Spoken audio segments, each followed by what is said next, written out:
Hello hello hello. आप सभी बच्चों को एमआर का बहुत बहुत नमस्कार। स्वागत है द सुपर यकीन बैच, जिसमें हम पढ़ रहे हैं करंट इलेक्ट्रिसिटी। और ये करंट इलेक्ट्रिसिटी का है लेक्चर नंबर 6। बेटा मुझे कोविड हो गया था और हाई फीवर था, जिसके वजह से 2-3 दिन क्लास नहीं हो पाई। कोई बात नहीं, वो हम मैनेज कर लेंगे। आपने होप सो उस टाइम का यूज़ किया होगा, बहुत सारे बैकलॉग क्लियर किए होंगे, कुछ पेंडिंग काम किए होंगे और कुछ रिवीजन किया होगा। रिवीजन वही तो नहीं हो पा रहा। क्यों नहीं संभाल पा रहे हो अपने आप? अगर अपने आप को नहीं संभाल पाओगे, चीज़ों को मैनेज नहीं करोगे, तो कैसे काम चलेगा? एक होता है कि आप कोशिश कर रहे हो, कई बार 80% चीज़ें मैनेज हो जाती है, 70% हो जाती है, और आप कर रहे हो, कोशिश कर रहे हो, धीरे धीरे से 80% हो गया, 90% मैनेज हो गया, 10% का बैकलॉग आ रहा है, कोई बात नहीं। वो कभी हॉलीडे के दिन या कभी किसी दिन क्लास दो ही हुई, ऐसा होता है। कभी किसी सर की तबीयत खराब हो गई तो उस दिन आपको मौका मिल जाता है, वो 20-30% आप कवर कर लेते हो। लेकिन कई होता है कि कई बच्चे अगर 20% का बैकलॉग है ना, तो उसको लेके बैठ जाते हो, रोने लग जाते हैं और 100% बैकलॉग हो जाता है उनका। मतलब परफेक्शन और इफिशियंसी कभी भी 100% नहीं हो सकता। और जितने भी रोने वाले लोग हैं ना, जो कहते हैं टाइम मैनेज नहीं हो रहा, इतने इतने घंटे का लेक्चर ले लेते हो सर आप, उसके बाद हमारा नोट्स नहीं बन पाता। बेटा ठीक है, आपका नहीं बन पाता, किसी और का बन रहा है क्या? किसी एक का बन रहा है क्या? चाहे बैच में कितने बच्चे हो, एक का बन रहा है क्या? मतलब एक आध परसेंट का तो बन ही रहा होगा, 2-4-500 लोग होंगे जिनका बन रहा होगा, लेकिन हमारा तो नहीं बन रहा। तो फिर पेपर आप ही दोगे कि वो भी देंगे? सिलेक्शन किसका हो जाएगा? अगर एक लोगों का भी टाइम मैनेज हो रहा है, वो कर पा रहा है, और आप नहीं कर पा रहे, इसमें आपकी गलती है, एक्सेप्ट करिए इसको। आप मुझे बताइए, आप बैठ के रोते हैं कि फिजिक्स के लेक्चर में मुझे 3 घंटा लग गया, 3.5 घंटा, 4 घंटा लग गया। हाँ, तो 24 घंटे में 4 घंटे फिजिक्स को दे रहे हो तो एहसान थोड़ी ना कर रहे हो। कोई बुरा ही नहीं है, देना चाहिए। जितना कंटेंट आपको पढ़ाया जा रहा है, रोज 40 पेज में पढ़ा के जाता हूँ, 36 पेज पढ़ा के जाता हूँ। अगर तुमको 4 घंटा लगता है उसको नोट्स बनाने में, अच्छे से रिवाइज कर लेने में, समझ लेने में, तो क्या बुराई है? इस चक्कर में नोट्स बनाना ही छोड़ दोगे? ठीक है, 2 घंटे में तुमने पढ़ लिया, नोट्स नहीं बनाए, ठीक है, 2 घंटे में तुमने पढ़ लिया, 22 घंटे बचे, तो क्या करोगे? और रिवीजन भी करना है, ठीक है, 2 घंटे फिर इसका रिवीजन कर लिया आप। तो 2 घंटे में नहीं होता, कैसे नहीं होता? रोज 2-2 घंटे करोगे तो बहुत कुछ होता है। 4 घंटे बायोलॉजी पढ़ेगा, 16 घंटे बचे। 4 घंटे केमिस्ट्री पढ़ेगा, 12 घंटे बचे। अब 12 घंटे में सो, जो करना है कर, 2-3 घंटे और न्यूमेरिकल का निकाल ले। हाँ, मुझे पता है ऐसे बात करना आसान है, जब हम करने जाते हैं तो थोड़ा सा मुश्किल आती है। लेकिन अगर 1% बच्चा भी मैनेज कर पा रहा है तो आपको करना पड़ेगा। और दुनिया में ना, दुनिया में सबसे मुश्किल काम जो है ना, या फिर नेसेसरी काम जो हर इंसान को करना ही पड़ता है एक बार, उसको बिना किए हुए आप सफल हो ही नहीं सकते। एक बार आपको कभी ना कभी लाइफ में करना ही पड़ेगा, उसी का नाम है संघर्ष। और 90% लोग उससे बचना चाहते हैं। और जितने भी ये रोने वाले लोग हैं ना, टाइम का जो रोना रोते हैं, रिवीजन का जो रोना रोते हैं, अब दो चीजें होती है बेटा, उसकी फिक्र करना और उसको लेके रोना, दोनों अलग बातें हैं। आप फिक्र कर रहे हैं, अच्छी बात है। आपको पता है कि आप कहां पे लैग कर रहे हैं, अच्छी बात है। आपको अपने अंदर की कमियां पता है, आप उस पर काम कर रहे हैं, अच्छी बात है। लेकिन उसको लेके रोना नहीं है, भटकना नहीं है, परेशान नहीं होना, डिमोटिवेट नहीं होना, सुधार करना है, हमेशा उस पर काम करना है। और याद रखिएगा, अगर आज आप संघर्ष से बच जाएंगे, कल नहीं बचेंगे। कल नहीं बचेंगे। कल अगर बच गए तो परसों नहीं बचेंगे। और अगर पूरे जीवन आप संघर्ष से बचते चले गए, फिर आपका जीवन जीवन नहीं रहेगा, वो नर्क बन जाएगा। और ऐसा नर्क जिसमें हर दिन तुम घुटोगे और बोलोगे काश मेहनत कर लिया होता, काश मेहनत कर लिया होता। तो साहब, ये लॉ ऑफ नेचर है। नेचर का सबसे बड़ा लॉ है कि तुम्हें संघर्ष करना पड़ेगा। कब करोगे पे डिपेंड करता है, तुम्हारे चॉइस पे डिपेंड करता है, तुम्हारे प्रायोरिटी पे डिपेंड करता है, तुम्हारा प्रायोरिटी क्या है। और याद रखना, अगले साल का ठंड से ज्यादा खतरा, अगले साल ज्यादा डिस्ट्रैक्शन है। इंस्टैंटेनियस सेक्रीफाइस जो होता है ना, इंस्टैंटेनियस अभी, वो करना बहुत मुश्किल है। मतलब एक ही बात है, इंस्टेंटेनियस सेक्रीफाइस करना मतलब आपका तुरंत अभी मन कर रहा नहीं, अभी सो लेते हैं, बाद में पढ़ लेंगे, यही तो है जो आपको संघर्ष से रोकता है। 1 घंटे घूम लेते हैं, 1 घंटे घूमने गए, 3 घंटे तक दोस्तों के साथ घूम रहे हैं, 10 मिनट सो लेते हैं, 5 मिनट वीडियो देख लेते हैं यूट्यूब पे, यही तो है इंस्टेंटेनियस सेक्रीफाइस। आपको इंस्टेंटेनियस सेक्रीफाइस करना पड़ेगा, अभी को सेक्रीफाइस करना पड़ेगा, और अभी को सेक्रीफाइस करके आप संघर्ष करेंगे ना, तभी आपका कल बहुत सुनहरा होगा। अभी को जस्ट इंस्टेंटेनियस सेक्रीफाइस, ये वर्ड पकड़ो, इंस्टेंटेनियस सेक्रीफाइस, अभी को सेक्रीफाइस करना है। अभी क्या कर रहे हैं हम, उसको सेक्रीफाइस करना है। अभी मेरा मन कर रहा है कि एक 15 मिनट का कोई वीडियो देख लेते हैं सॉन्ग का, उसको सेक्रीफाइस करना है। अभी मेरा मन कर रहा है कि दोस्त से व्हाट्सएप पे चैटिंग कर लेते, नहीं, उसको सेक्रीफाइस करना है। अभी मेरा मन कर रहा है नीचे घूमने चला जाऊं, नहीं, उसको सेक्रीफाइस करके संघर्ष करना है, पढ़ाई करना है, अभी को। और तुम छोटे छोटे इंस्टेंटेनियस सेक्रीफाइस करते चले गए ना, इंस्टेंटेनियस सेक्रीफाइस,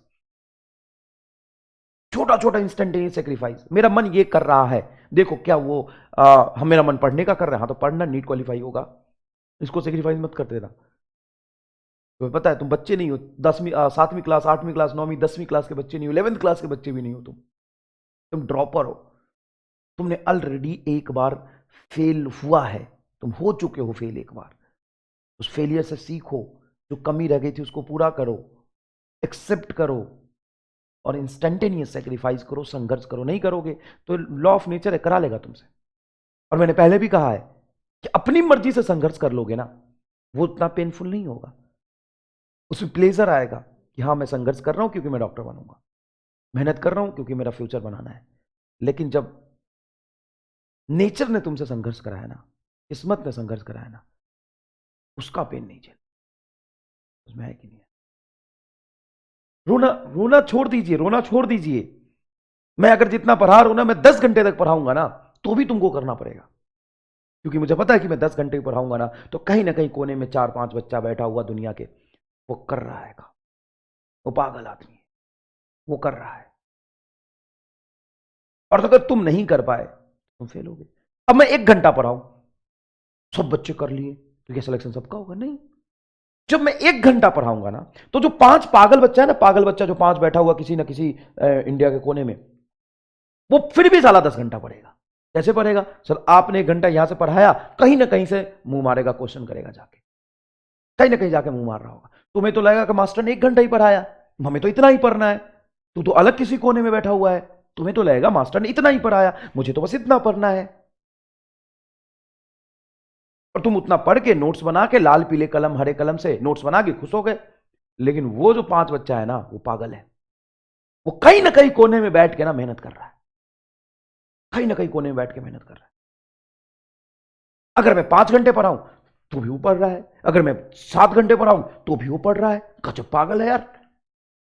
तो जरूरी है पागलपन। अब तो या तो आप इनबॉर्न बहुत टैलेंटेड है, 4 घंटा पढ़ के आप डॉक्टर बन सकते हैं, हाँ अगर बहुत टैलेंटेड है तो। नहीं, आप मंदबुद्धि है, दिमाग से पैदल है, तो 10 घंटा पढ़ना पड़ेगा। आप नहीं पढ़ेंगे, कोई और पढ़ रहा होगा। बात समझे? मैं 2 घंटा पढ़ाऊं ना, तो ये 20,000 बच्चों को, 25-30,000 बच्चों को लगेगा कि हाँ 2 घंटा मास्टर पढ़ा रहा है, बढ़िया, हमने पढ़ लिया, मेरा होमवर्क पूरा। अरे होमवर्क पूरा करने के लिए पढ़ रहा है क्या? तो 7वीं क्लास में, 8वीं क्लास में। वो कहीं 5 बच्चा जो इंडिया कोने में बैठा हुआ है, वो अभी भी 10 घंटा पढ़ रहा है, पागल है वो, तहस नहस कर रहा है फिजिक्स का, वो केमिस्ट्री का, बायोलॉजी। तो बेटा पढ़ो, नहीं हो रहा मैनेज ना, करो करो, देखो कि और कहां से समय तुम निकाल सकते हो, देखो रफ्तार कैसे बढ़ा सकते हो, देखो सोचो इफिशिएंसी कैसे बढ़ा सकते हो, कट आउट करो कहीं से, सोशल लाइफ से अलग करो अपने आप को। सोशल लाइफ का मतलब सिर्फ सोशल नेटवर्क साइट ही नहीं होता है। सोशल लाइफ का मतलब होता है आसपास के रहने वाले लोगों से भी अपने आप को अलग करो, अपनी फैमिली से अपने को अलग करो, जहां तुम्हारा समय खराब हो रहा है वहां से अपने आप को अलग करो, अच्छे इंटेंशंस के साथ मेहनत करो, तुम्हें ये 24 घंटा बहुत ज्यादा लगने लगेगा। समझ में आएगी? चलिए तो साहब, हम अब यकीन बैच के लेक्चर नंबर 6 में आज पढ़ने वाले हैं power, heat loss and bulb. Sir homework हम नेक्स्ट लाइव क्लास में डिस्कस करेंगे। नेक्स्ट लाइव क्लास जब भी होगी, या तो नेक्स्ट हो जाए या नेक्स्ट टू नेक्स्ट हो जाए, या एक दो दिन में सैटरडे को हो जाए। नेक्स्ट लाइव क्लास में सारे होमवर्क आपका डिस्कस करेंगे और कॉम्बिनेशन ऑफ रेसिस्टेंस के और तरीके भी बताएंगे। ऐसा नहीं है कि मैं छोड़ रहा हूं इसको। कॉम्बिनेशन ऑफ रेसिस्टेंस के और कई क्वेश्चन और कई कंसेप्ट, ये सारी चीजें डिस्कस हम करेंगे, कहीं नहीं चाह रहे। ठीक है, लेकिन आज हम स्टार्ट कर रहे हैं पावर, है ना। गैप हो गया, थोड़ा सा गैप हो गया, तो अपन नया चैप्टर टॉपिक से स्टार्ट करते हैं, power, heat loss and burn. हाँ, एक बहुत ही जोरदार surprise of the year, surprise of your batch, biggest surprise of your batch, physics के सेक्शन में, फिजिक्स के लिए देता हूं। गेस करो क्या सरप्राइज। सरप्राइज सुन के फ्लावर समझाया क्या? फायर है, फायर, बहुत जोरदार। और मैं हर इंस्टेंट पे तुम्हारे लिए मेहनत करने के लिए तैयार होता हूँ, हर इंस्टेंट पे। नहीं, कभी कभी मैं थक भी जाता हूँ, बूढ़ा आदमी हो गया ना, उम्र हो गई, बीमार भी पड़ जाता हूँ, लेकिन तुमको तो बीमारी में भी लड़ना है कि नहीं?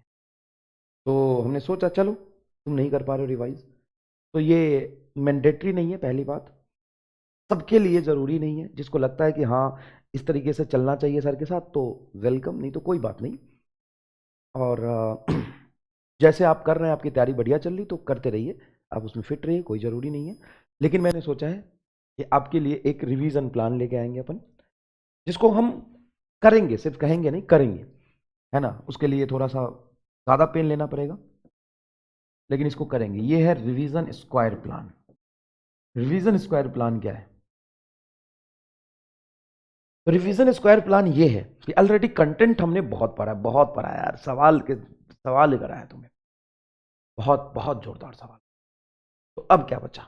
अब ये बचा कि रिवीजन स्क्वायर प्लान में हम क्या करेंगे कि आपको जितने भी सवाल कराए हैं, जितने भी कंसेप्ट पढ़ाए हैं, जितने भी थ्योरी पढ़ाए हैं, सब रिवाइज कराएंगे। वो पहला स्टेप है।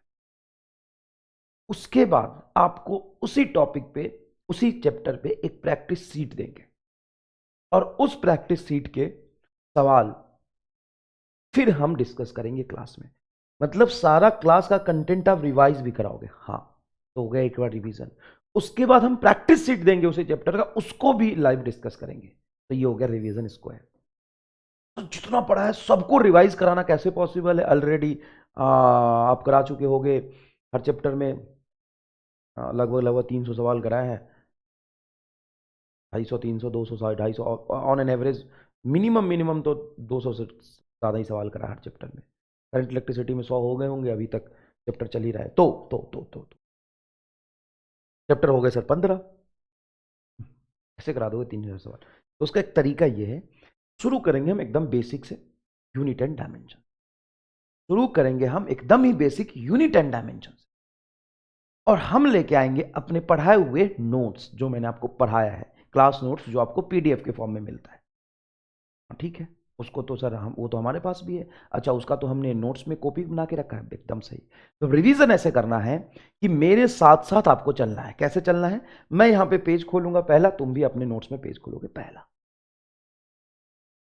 और फटाफट मैं यहां पे समझाता जाऊंगा, तुम मेरे साथ फ्लो में चलते जाओगे। अब अकेले रिवीजन करने में क्या दिक्कत आती है? कहीं नहीं समझ में आया तो तुम वहां पे स्टक कर गए। लेकिन मैं सारी चीजें, जो कलिश चीजें थी, जो वहां पे समझाया था, जो बोला था, उसको मैं लगातार सारे नोट्स रिवाइज कराऊंगा, चाहे वो 50 पेज हो, 40 पेज हो, है ना। हाँ, हो सकता है एक एक चैप्टर में 2 या 3 क्लास लगेगी मैक्सिमम, है ना। 3-4 क्लास के नोट्स मैं एक लाइव क्लास में आराम से कवर कर लूंगा, 4-5 क्लास के नोट्स, है ना। तो 2-2 लेक्चर में मैक्सिमम थोड़ा सा ड्यूरेशन हो सकता है ज़्यादा हो, लेकिन पूरा चैप्टर आपका बहुत स्मूथली रिवाइज हो जाएगा, पूरा नोट्स रिवाइज हो जाएगा। क्योंकि नोट्स रिवाइज कर लेना बहुत बड़ी बात है। तू बताना, मेरे नोट्स से बाहर सवाल कहीं तुम्हें आज तक मिले? मेरे नोट्स से बाहर कोई भी ऐसा कंसेप्ट का सवाल ढूंढ के दिखा दो, एक ना मिले तुम्हें। 99.99% में वो सब कुछ है, बस तुम्हें जरूरत है उसकी प्रैक्टिस करने की। मेरे नोट्स की प्रैक्टिस करो और सीधा टेस्ट पेपर दो। सीधा टेस्ट पेपर, मतलब नीट वाला पेपर नहीं, टेस्ट पेपर दो, तब तो पता चलेगा कि तुम जो कंसेप्ट सीखे हो उसको कितना मेमोराइज कर पाए हो। इससे बाहर कुछ नहीं है। तो क्या हुआ, सारे नोट्स में रिवाइज कराऊंगा। एक लाइव क्लास लूंगा, वो वीक डेज में लूंगा एक, और फिर रिवीजन के बाद आपको एक सीट मिलेगी। उस सीट को सॉल्व करना है, 2-3 दिन का टाइम होगा आराम से, और वो संडे सैटरडे को वो सीट डिस्कस। तो ये है हमारा रिवीजन स्क्वायर प्लान। मतलब हम नोट्स लेके आएंगे, उस नोट्स में जो भी थ्योरी थी, जो भी कंसेप्ट थे, कैलकुलेशन नहीं करना ना, नोट्स में कैलकुलेशन होगा, मैं आपको समझा दूंगा ऐसे ऐसे किया है। बाद में आपको कहीं डाउट रह जाए तो वहां पर लाल कलम से मार्क कर लेना, बाद में उसको फिर से कर लेना। क्लियर है ये बात? समझ में आया? तो ऐसे हम रिवाइज करेंगे। तो एकदम बहुत ही जल्दी हम शुरू करने वाले हैं। 1-2 दिन में अर्जुना का सिलेबस खत्म हो जाएगा, लक्ष्य का भी खत्म हो जाएगा।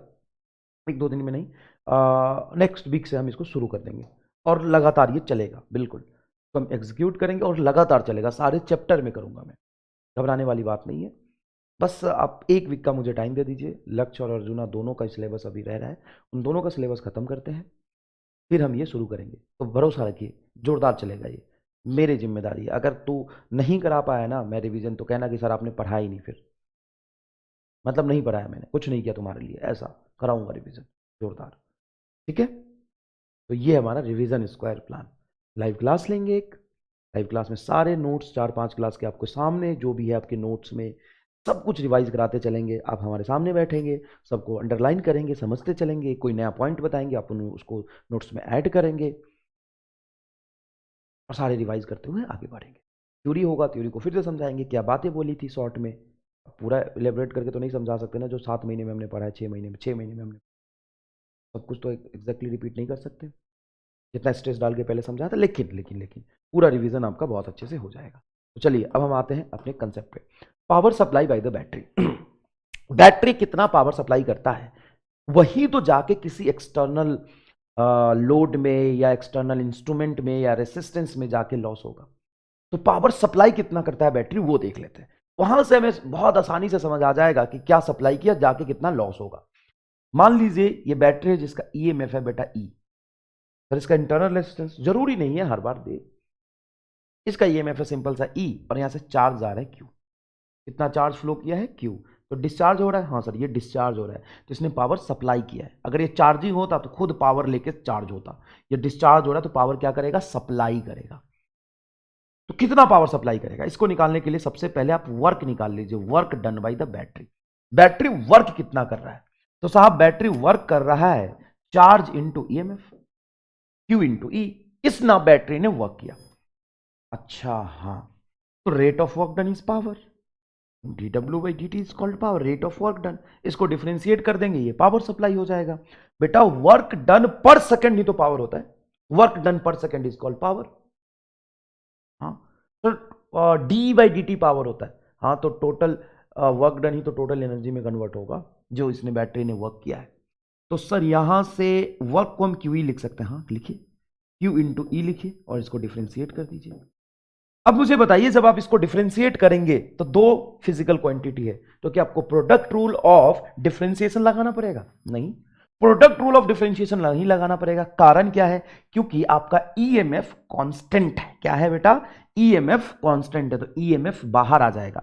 अरे भाई साहब ईएमएफ कांस्टेंट है, उसका डिफरेंशिएशन थोड़ी ना करोगे, कांस्टेंट का डिफरेंशिएशन 0 होता है, तो ई बाहर आ जाएगा। अंदर क्या बचेगा, अंदर बचेगा सर डीक्यू बाई डी। ये हो गया पावर।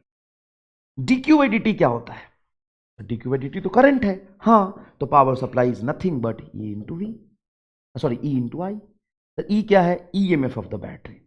सर कभी कभी ईएमएफ को सीधा वी से लिखा जाता है कि वी बराबर 10 वोल्ट। हाँ, तो आप वी आई लिख लीजिए। अच्छा, हमने power is equal to V I तो पढ़ा है। अरे बेटा वो तो डिपेंड करता है ना, अगर सिंपल बैटरी बना है, उसके साथ कोई इंटरनल रेजिस्टेंस नहीं है, सिंपल बैटरी बना, सिंपल बैटरी, तो उसका जो वोल्टेज होगा उसका वही ईएमएफ होगा। सिंपल सी बात है। अगर रेजिस्टेंस हो तो बैटरी जो पावर सप्लाई करता है वो उसके ईएमएफ पे डिपेंड करता है, उसके ईएमएफ पे डिपेंड करता है, टर्मिनल वोल्टेज पे डिपेंड नहीं करता। लेकिन ईएमएफ और टर्मिनल वोल्टेज एक ही होगा अगर उसका इंटरनल रेजिस्टेंस ना दिया हो तो। सिंपल सी बात। तो इंटरनल रेजिस्टेंस अगर दे तो जैसे ऐसे दे दे, ऐसे दे दे 4 वोल्ट और 2 ऐसा दे दे, तो ये ईएमएफ ही तो है। हाँ सर ये ईएमएफ है। टर्मिनल पोटेंशियल यहां से लेके यहां तक जो ड्रॉप होगा वो आएगा जब यहां से करंट हम निकाल के देखेंगे। तो हमें टर्मिनल पोटेंशियल नहीं लेना, हमें यहां से आकर टर्मिनल पोटेंशियल नहीं लेना, ये ईएमएफ लेना है। हाँ तो सर इसको वी से भी हम कभी कभी लिख देते हैं। हाँ तो ये ईएमएफ लेना है मुझे, ये वाला। बैटरी का जो गिवन डेटा है ना, ईएमएफ ही देते हैं वो। टर्मिनल पोटेंशियल तो कभी बैटरी का देते ही नहीं हो, ऐसा नहीं बोलेंगे सर किसी किसी सवाल में अगर उसको कंसेप्ट यूज कराना हो, कई सवाल फॉर्म करते तो उसमें कभी कभी टर्मिनल पोटेंशियल लिख देते, लेकिन वैसे टर्मिनल पोटेंशियल नहीं देते, वो ईएमएफ ही देता हो। जैसे ऐसा लिखा हो कहीं पे कि 4 वोल्ट की बैटरी है 2 में, ये क्या है सर? ये तो ईएमएफ है बैटरी का। हाँ, तो आप ईएमएफ को वी से समझ रहे हैं, तो वी आई आपका पावर लॉस हो जाएगा। सर ये पावर सप्लाई है, ठीक है, ये जाएगा कहाँ? ये जाएगा आपका किसी इंस्ट्रूमेंट में, रेडियो में, टीवी में, बल्ब में, ट्यूबलाइट में, हीटर में तो जाएगा। हाँ, उसमें जब ये गया, उसमें जब ये पावर गया, तो यही पावर तुम्हारा लॉस होगा। हाँ सर, तो मान लीजिए कि ये रेसिस्टेंस है आर, इसमें करंट जा रहा आई, और इसमें पोटेंशियल ड्रॉप हुआ वी, ये वी पोटेंशियल ड्रॉप हुआ टोटल इसमें, तो इसमें पावर लॉस क्या हो जाएगा? ये वी आई, ये पावर लॉस हो गया। जो पावर सप्लाई होगा वही तो एक्सटर्नल लोड में जाके होगा, तो पूरे एक्सटर्नल लोड की रेसिस्टेंस आर बना ली। तो किसी भी एक्सटर्नल लोड में जाके जो पावर लॉस होता है वो सिंपल होता है आपका क्या? Potential drop into current, V into I, potential drop into current. Sir resistance के टर्म्स में लिख सकते हैं क्या? अगर आपको यहां पर पोटेंशियल ड्रॉप लिखा हुआ है तो V बराबर क्या लिख सकते हो ओम्स लॉ से? IR लिख सकते हैं। अगर V is equal to IR लिखा है, V इज इक्वल टू क्या लिखा है? IR लिखा है, तो हम क्या करेंगे? V को IR लिखेंगे, तो P बराबर होगा V को क्या लिखेंगे? IR, तो IR इंटू आई, तो ये आई स्क्वायर आर हो जाएगा, आई स्क्वायर आर हो जाएगा। तो ये हो गया आपका power loss, I square R, I square R, ये हो गया आपका पावर लॉस। ये भी बढ़िया सर, आई स्क्वायर आर तुमने पढ़ा है। अच्छा, अगर हम आई को ही रिप्लेस कर दे तो इसी फॉर्मूले से मैं आई को लिख दूं वी बाई आर, तो आई को लिख दूं वी बाई आर, तो सर आई को अगर वी बाई आर लिखोगे तो देखो P is equal to V, I को लिखोगे वी बाई आर, तो ये हो जाएगा बेट sir V square by R. तो भाई साहब पावर के लॉस के तो 3 फॉर्मूले हो गए। पहला सिंपल सा वी आई, दूसरा आई स्क्वायर आर, और तीसरा वी स्क्वायर बाई आर, जिसमें ये दोनों फॉर्मूला तो एकदम कंट्राडिक्टरी है। कह रहा है कि power loss is directly proportional to resistance and power loss is inversely proportional to resistance, एकदम कंट्राडिक्टरी है। आप पावर यही लिख रहे हो ना, P is equal to V I, P is equal to I square R और वी स्क्वायर बटा आर। ये तो 10th क्लास में भी आपने पढ़ा होगा। इसमें मैं अगर आपसे पूछ दूं कि पावर लॉस वर्सेस रेसिस्टेंस का ग्राफ कैसा बनेगा, तो बताइए क्या कहेंगे? P वर्सेस R का ग्राफ कैसा बनेगा? चलिए बताइए, ग्राफ P वर्सेस R का। ये तो बड़ा मुश्किल है, P वर्सेस R का ग्राफ, P वर्सेस R का ग्राफ, हाँ P वर्सेस R का graph. Sir P versus R का ग्राफ हमको लग रहा कि कुछ डायरेक्टली प्रोपोर्शनल बनना चाहिए। नहीं सर, नीचे है तो रेक्टेंगुलर हाइपरबोलिक बनना चाहिए। तो डिसाइड कर लो क्या बनना चाहिए। सर डिपेंड करता है कि कंडीशन क्या गिवन है, कांस्टेंट क्या गिवन है। अगर मैं कहता हूं कि P is directly proportional to R, तो पक्की बात है कि करंट को मैं कांस्टेंट मान रहा हूं। व्हेन करंट इज कांस्टेंट, अगर किसी सर्किट में करंट कांस्टेंट फ्लो कर रहा है तो कांस्टेंट करंट को मानते हुए power is directly proportional. But मान लो कि तुम कहते हो नहीं, पोटेंशियल ड्रॉप कांस्टेंट है, तो power is inversely proportional to R, तो ऐसे में तो सर कंफ्यूजन हो जाएगा। हाँ, तो आपको सवाल बार बार देखना होगा और उसमें आइडेंटिफाई करना होगा कि हमें करंट के कंसेप्ट से पावर देखना है कि वोल्टेज के कंसेप्ट से पावर देखना। पैरेलल कॉम्बिनेशन में यूजुअली, मतलब एक छोटा सा हिंट दे रहा हूं, in parallel combination, in parallel combination potential same रहता है। हाँ, पैरेलल कॉम्बिनेशन में पोटेंशियल ड्रॉप सेम रहता है, तो power is inversely proportional to R. जैसे मान लो यहां पे एक रेजिस्टेंस है R1, ये रेजिस्टेंस है आपका R2, ये दोनों एक दूसरे के साथ पैरेलल में जुड़े हुए हैं किसी बैटरी V के साथ, तो इसमें रेशियो पावर ड्रॉप कितना होगा? सिंपल सा सवाल है, ऐसे सवाल इन नंबर ऑफ पूछे गए नीट में। रेशियो पावर ड्रॉप, तो बोलेंगे पहले में जो पावर ड्रॉप होगा बटा दूसरे में जो पावर ड्रॉप होगा इनवर्स प्रोपोर्शनल टू रेसिस्टेंस होगा। R2 ऊपर आ जाएगा, सॉरी R1 ऊपर आ जाएगा R2, क्योंकि power is inversely proportional to resistance when potential is constant. ये रहा। अब तुम निकालो ना, इस फॉर्मूले से निकालो, चाहे जिस फॉर्मूले से तुम्हें निकालना है निकालो, power inversely proportional to R हो जाएगा। सर इससे निकाले तो, हाँ चल निकाल ले, इससे निकाल के देख, आंसर यही आएगा। भाई साहब अगर पैरेलल है तो तुम करंट से निकालोगे तो करंट दोनों में अलग अलग जाएगा, तो दोनों का करंट निकालो, करंट का स्क्वायर इंटू आर करो, यही आंसर आएगा।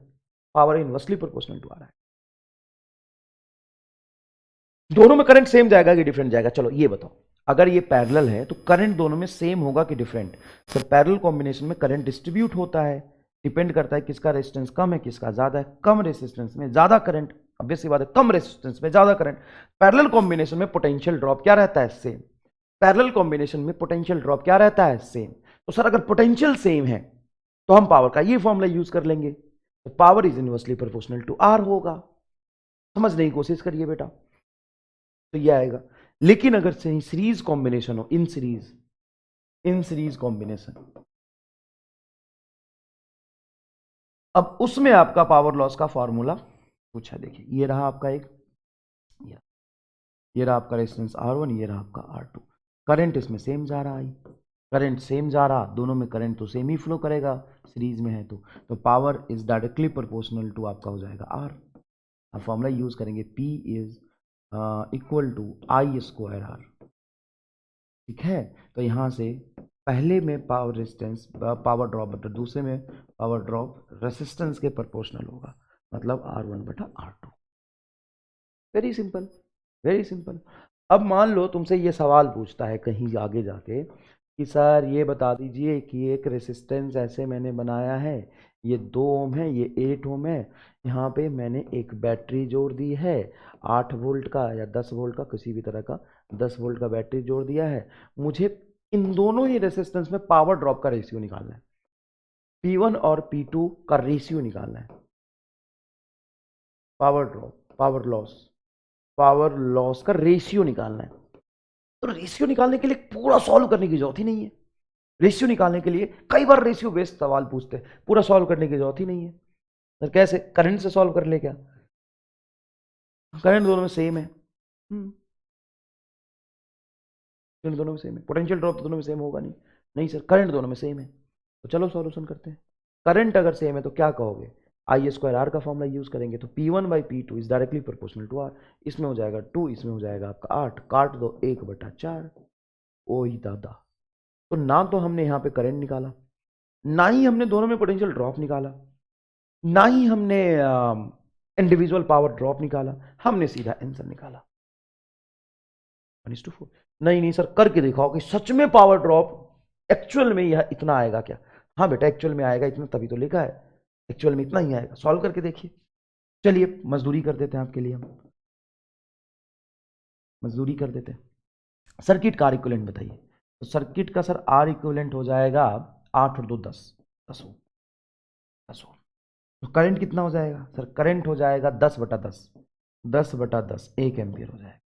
करंट सर 1 एम्पियर हो जाएगा, करंट 1 एम्पियर फ्लो कर रहा।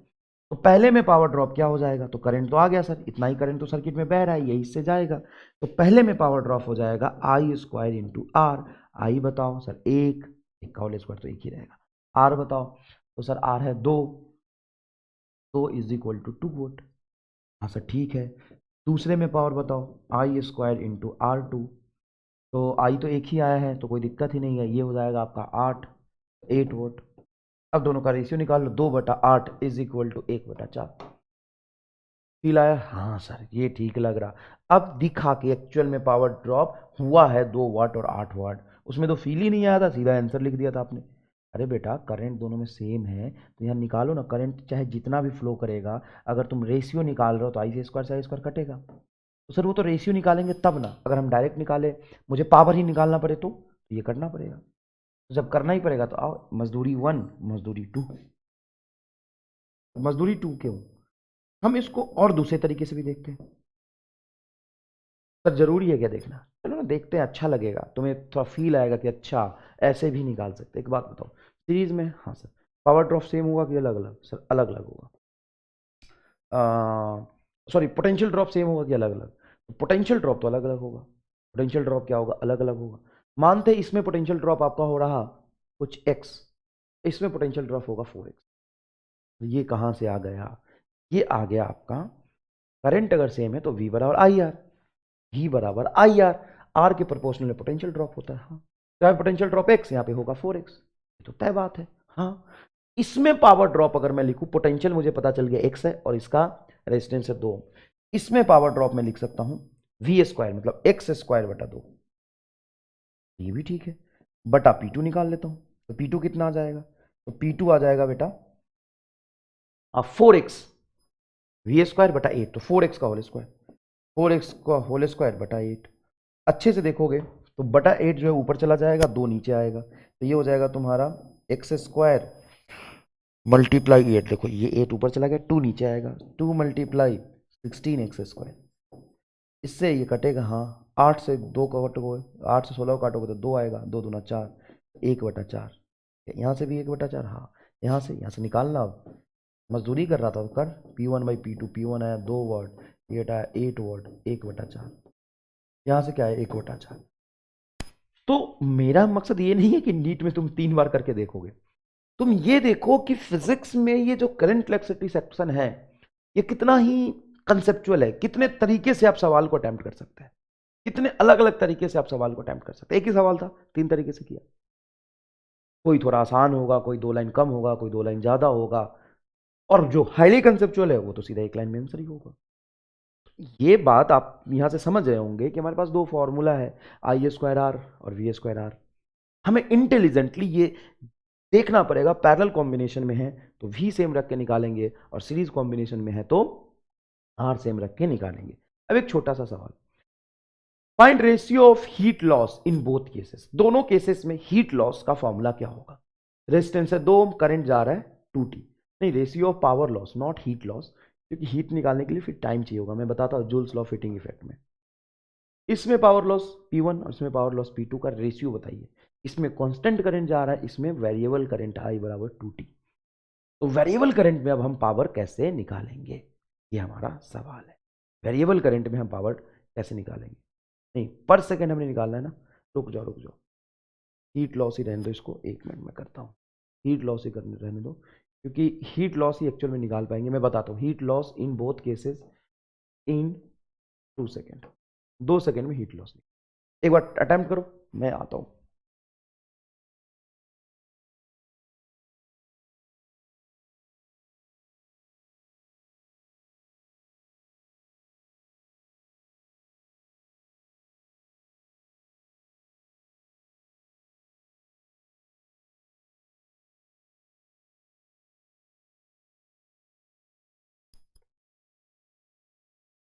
हेलो हेलो हेलो, देखो ठंड लग रही थी बहुत तेज, तो देखो अपन बात कर रहे थे पावर लॉस की, तो ये 3 चीजें आपको समझ में आ गया। अब मैं एक चीज बता दूं, देखो joules law fitting effect, joules law of heating effect, heating effect, joules law of heating effect, joules law of heating effect क्या कहता है, यह कहता है कि जो पावर ड्रॉप कहीं हुआ है वो कितना हुआ है, कुछ आई स्क्वायर आर हुआ है, अब ये फॉर्मूला ले लेते या वी स्क्वायर वी आर ले लेते, कुछ भी ले लेते। मान लो ये रेसिस्टेंस है, इसमें करंट जा रहा है आई, यहाँ पे पोटेंशियल ड्रॉप हो रहा है वी, रेजिस्टेंस की वैल्यू आर, ठीक है। तो आप कहेंगे कि पावर लॉस क्या होता है, पावर लॉस क्या होता है, एनर्जी लॉस पर सेकेंड, ये तो पावर है, पावर क्या होता है बताओ, पावर का फॉर्मूला क्या होता है, जूल पर सेकेंड। इस वॉट को क्या कह सकते हैं आप, वॉट लिखते हैं, वॉट का यूनिट क्या होता है, वॉट का यूनिट क्या होता है, वाट का यूनिट होता है जूल्स पर सेकेंड, एनर्जी ड्रॉप पर सेकेंड, या सप्लाई नहीं हो रहा है, ये लॉस हो रहा है रेजिस्टेंस में, तो P को हम ये भी कह सकते हैं DE/dt, कह सकते हैं D/dt is equal to I square R, dt को यहां ले जाओ तो ये हो जाएगा DE, और DH भी लिख सकते हो, DH हीट लॉस, क्योंकि जो एनर्जी लॉस हो रहा है जनरली वो हीट के फॉर्म में अगर चला गया तो हम DH लिख लेंगे, इज इक्वल टू, है ना, ऐसे लिखो, तुम समझते हो कि इसको DH भी लिख सकते हैं, आई स्क्वायर आर इंटू dt। अगर आपका करंट कांस्टेंट है, if I is constant, if I is constant, अगर तुम्हारा करंट कांस्टेंट है तो दोनों तरफ इंटीग्रेशन करोगे, डी का integration is equal to, I constant है तो बाहर रेजिस्टेंस तो कांस्टेंट होना ही है, तो इंटीग्रेशन ऑफ सिंपल dt, तो डी का इंटीग्रेशन हो जाएगा E बराबर I square R into T, total time T, या और अगर सारा एनर्जी लॉस हीट में चला गया है तो हीट, इसीलिए कहते हैं joules law of heating effect, जो इलेक्ट्रिसिटी एनर्जी दे रहा है सारा हीट में अगर लॉस हो गया है तो हीट बराबर हो जाएगा I square R into T. ये आपने फॉर्मूला 10th क्लास में पढ़ा था, लेकिन 10th क्लास में पढ़ने का जो अप्रोच था वो पावर से बेस्ड नहीं था, वो डायरेक्ट यहाँ था कि Joule's law of heating effect कहता है कि heat loss is directly proportional to current का स्क्वायर। अगर 1 एम्पियर करंट फ्लो कर रहा है तो 1 जूल होगा हीट लॉस, अगर 2 एम्पियर करंट फ्लो किया तो 4 जूल हो जाएगा, क्योंकि heat loss directly proportional to current का स्क्वायर होता है। Heat loss is directly proportional to resistance होता है, और जितनी ज़्यादा देर तक करंट फ्लो कराएंगे उतना ज़्यादा हीट लॉस होगा। तो heat loss is directly proportional to time also. तो टोटल फॉर्मूला मिला के क्या कह देंगे, एक्चुअल में Joule's law of heating effect ऐसे ही ड्राइव होता है I square R into T. यह total energy spend, total heat loss in time T, in time T. तुम्हारे घर में जब इलेक्ट्रिसिटी आता है तो तुम पैसा किसका देते हो, पैसा किसका देते हो, किसका पैसा देते हैं हम? यहां पे अगर मैं सवाल पूछूं किसका पैसा देते हैं हम,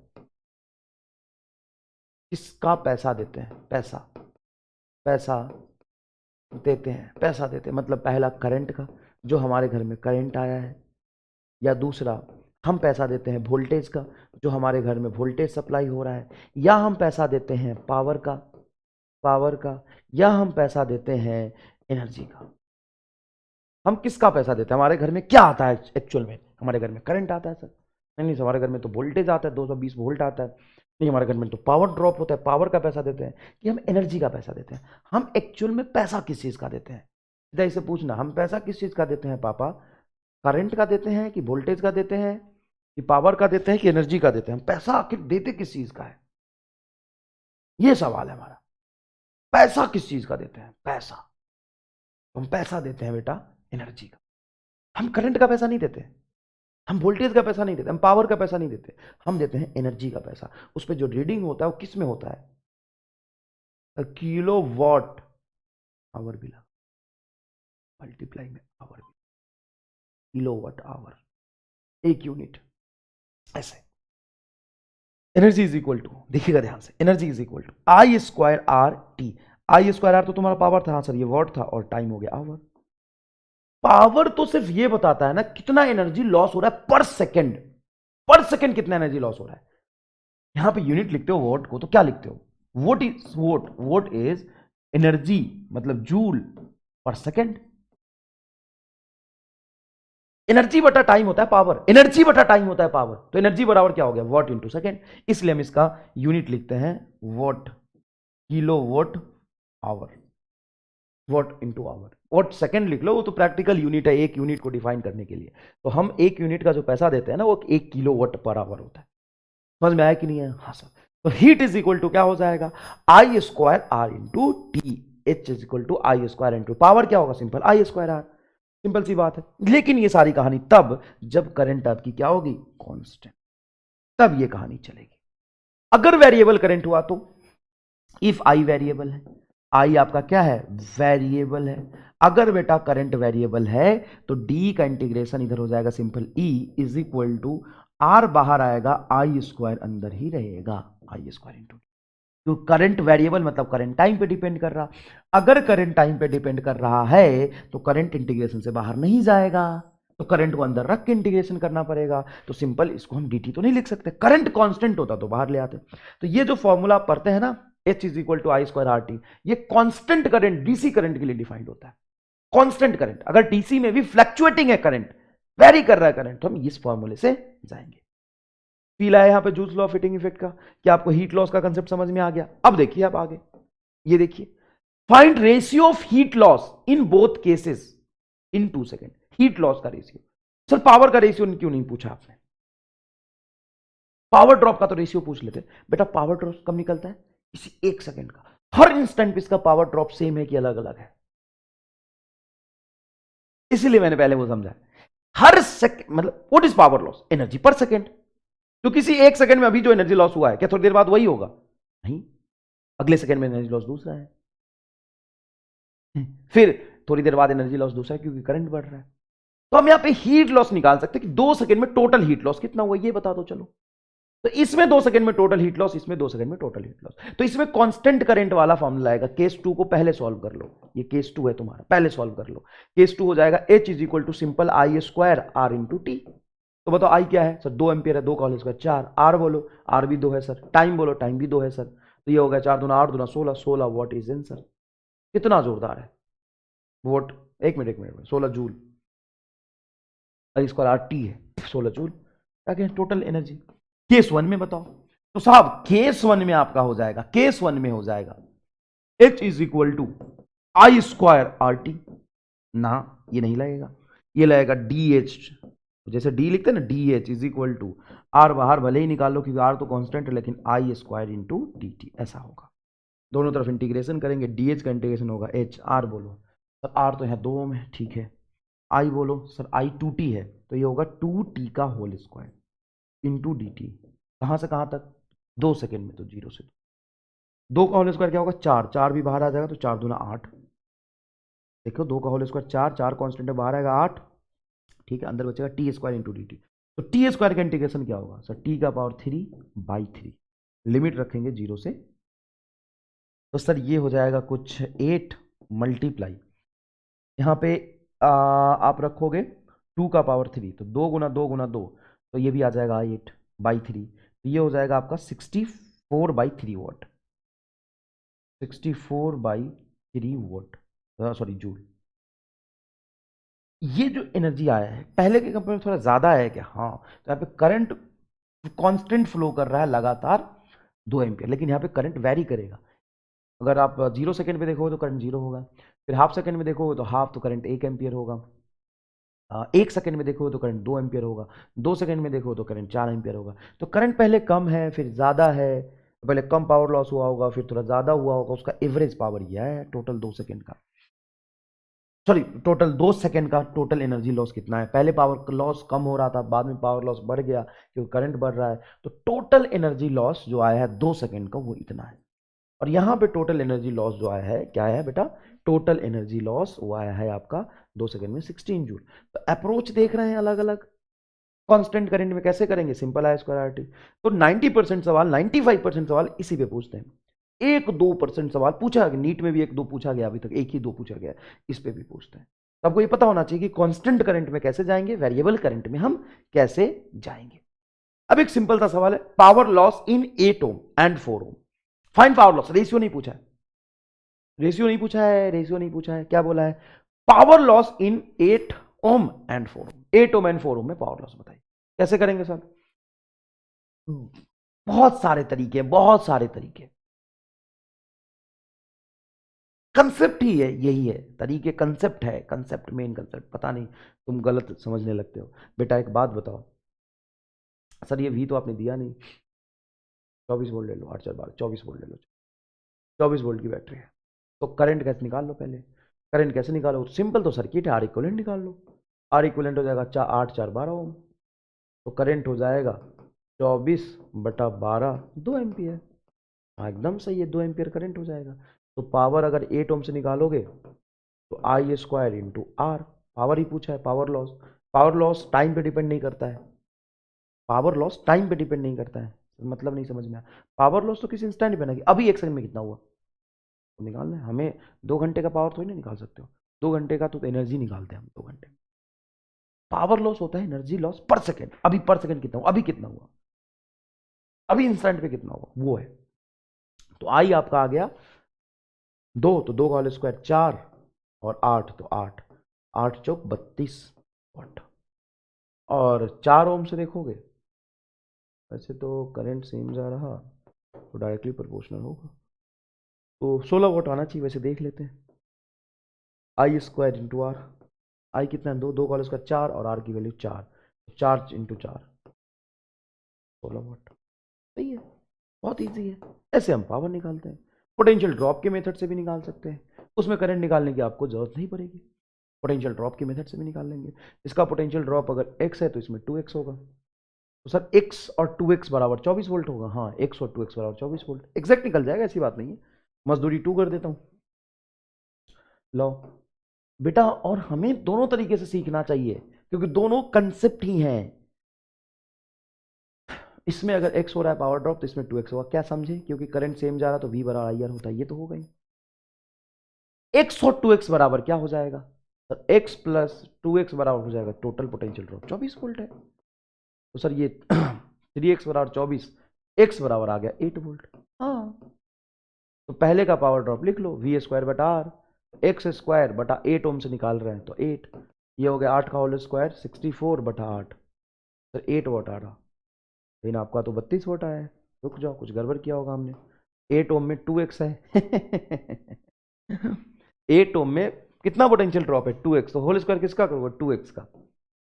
2x का होल स्क्वायर बटा रेसिस्टेंस, आर आपका 8 ओम। तो 2x का होल स्क्वायर, x की वैल्यू कितनी है? 8। तो 8 रख दो यहाँ पे, 8 गुना 2 16 हो जाएगा। 16 का होल स्क्वायर 16 गुना 16 बटा आर की वैल्यू बोलो, आर है 8 ओम, 8 कटेगा 2, 16 दूना 32। खुद भी निकालना चाहिए आपको। 32 वोट। करो ना, कलम घसो ना, काहे संघर्ष से बचना चाहते हो? करो ना सर। 4 ओम से निकाल दो तो 4 ओम में x का ड्रॉप हुआ है, तो x का होल स्क्वायर बटा आर, x की वैल्यू कितनी है? 8, तो 8 का होल स्क्वायर 64 बटा आर की वैल्यू 4, तो 16। देखो 64 बटा 4 16 वाट। है तो जोरदार चीज यार, है तो जोरदार चीज। कंसेप्ट सीखो ना एकदम बेसिक से। चलो कंसेप्ट सीखते हुए बेसिक से एकदम। चलो, a power drop is same in both cases, then find relation between R1 R2 and small r। क्या है? एक बैटरी लगाया हमने एक्सटर्नल रेजिस्टेंस R1 के साथ, एक बैटरी लगाया जिसका ईएमएफ है इंटरनल रेजिस्टेंस R। ये अब इंटरनल रेजिस्टेंस है, इसको हम ऐसे भी लिख सकते हैं E, R, ये ईएमएफ ई इंटरनल है।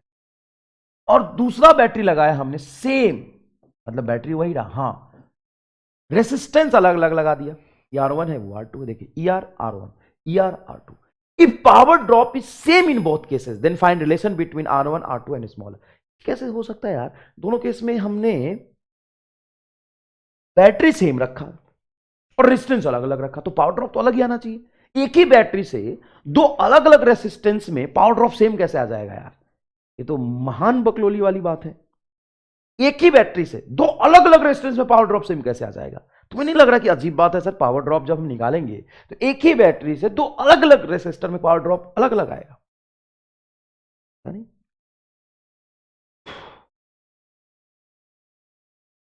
सर जितना ही सप्लाई करेगा उतना ही तो जाके लॉस होगा। हाँ, जितना ही पावर सप्लाई करेगा उतना जाके लॉस होगा, लेकिन एक लोचा है, तो इंटरनल रेजिस्टेंस भी आइडियल बैटरी नहीं है। आइडियल बैटरी नहीं। पावर सप्लाई किससे डिसाइड होगा? इसके ईएमएफ से। इसमें पावर सप्लाई और इसमें पावर सप्लाई तो सेम ही है। और क्या ये ई जो ईएमएफ है डायरेक्टली R2 में ड्रॉप होगा पूरा का पूरा? देखो, अगर हम पहले ऐसे सर्किट बनाते हैं, कोई रेजिस्टेंस लिया और एक ही बैटरी बनाया, सिंपल आइडियल, लिखे ईएमएफ ई। जो ईएमएफ ई है जाके सीधा का सीधा यहाँ पे ड्रॉप होता था। जो ईएमएफ ई है वो पूरा का पूरा जाके यहाँ पे ड्रॉप होता था। लेकिन यहाँ पे ईएमएफ ई पूरा का पूरा जाके यहाँ पे ड्रॉप नहीं होगा, क्योंकि इसका इंटरनल रेजिस्टेंस भी कुछ है। तो चलो हम देखते हैं कितना आएगा। तो सबसे पहले हम निकालते हैं करंट। इस सर्किट में करंट कितना फ्लो होगा, करंट निकालता है। सिंपल सी बात है, करंट निकाल के देखते हैं।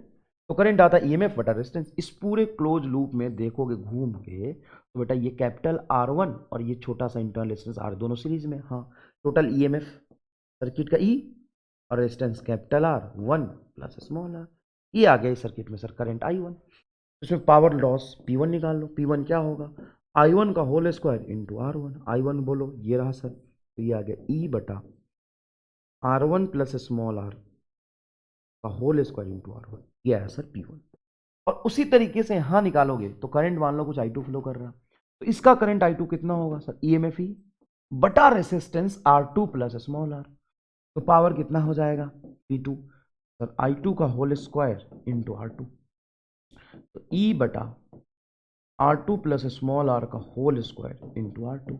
और जितना पावर लॉस इसमें हुआ है उतना ही इसमें हुआ है, ये सवाल का कंडीशन है, तो लिख दो ई बटा capital R1 plus small r का होल स्क्वायर इंटू, यहाँ से एक चीज कैंसिल हो रहा, E1 स्क्वायर ये स्क्वायर, देखो ई दोनों तरफ स्क्वायर स्क्वायर है, कैंसिल हो जाएगा। हाँ, यहाँ पे बचेगा R2 प्लस स्मॉल r का होल स्क्वायर, नीचे है तो उसको इधर ले आओ, इधर ले आओ तो क्या होगा? R2 प्लस स्मॉल r का होल स्क्वायर इंटू R1 आएगा इधर, is equal R1 plus small r का होल स्क्वायर इधर ले जाओ, तो ये आएगा तुम्हारा R1 प्लस स्मॉल r का होल स्क्वायर इंटू R2। ये रिलेशन कुछ दिखेगा।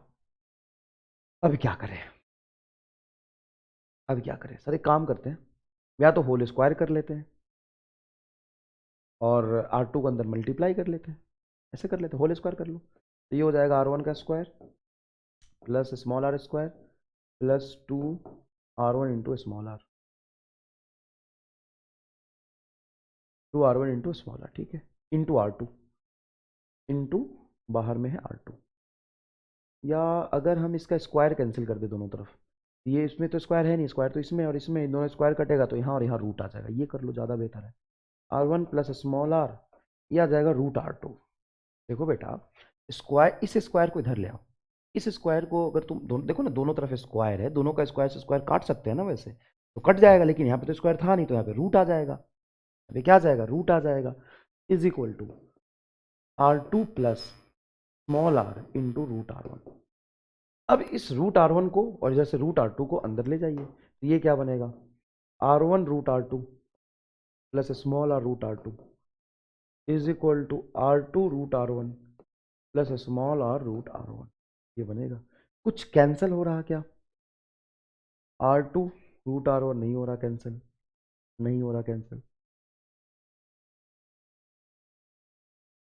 ओके। स्मॉल आर वाले टर्म को इधर ले जाओ और इस R2 को इधर ले आओ, तो स्मॉल वाले टर्म को इधर लाओगे तो ये हो जाएगा, इसको इधर रखो, R रूट R1 और ये वाला स्मॉल आर वाला जाएगा तो रूट R2।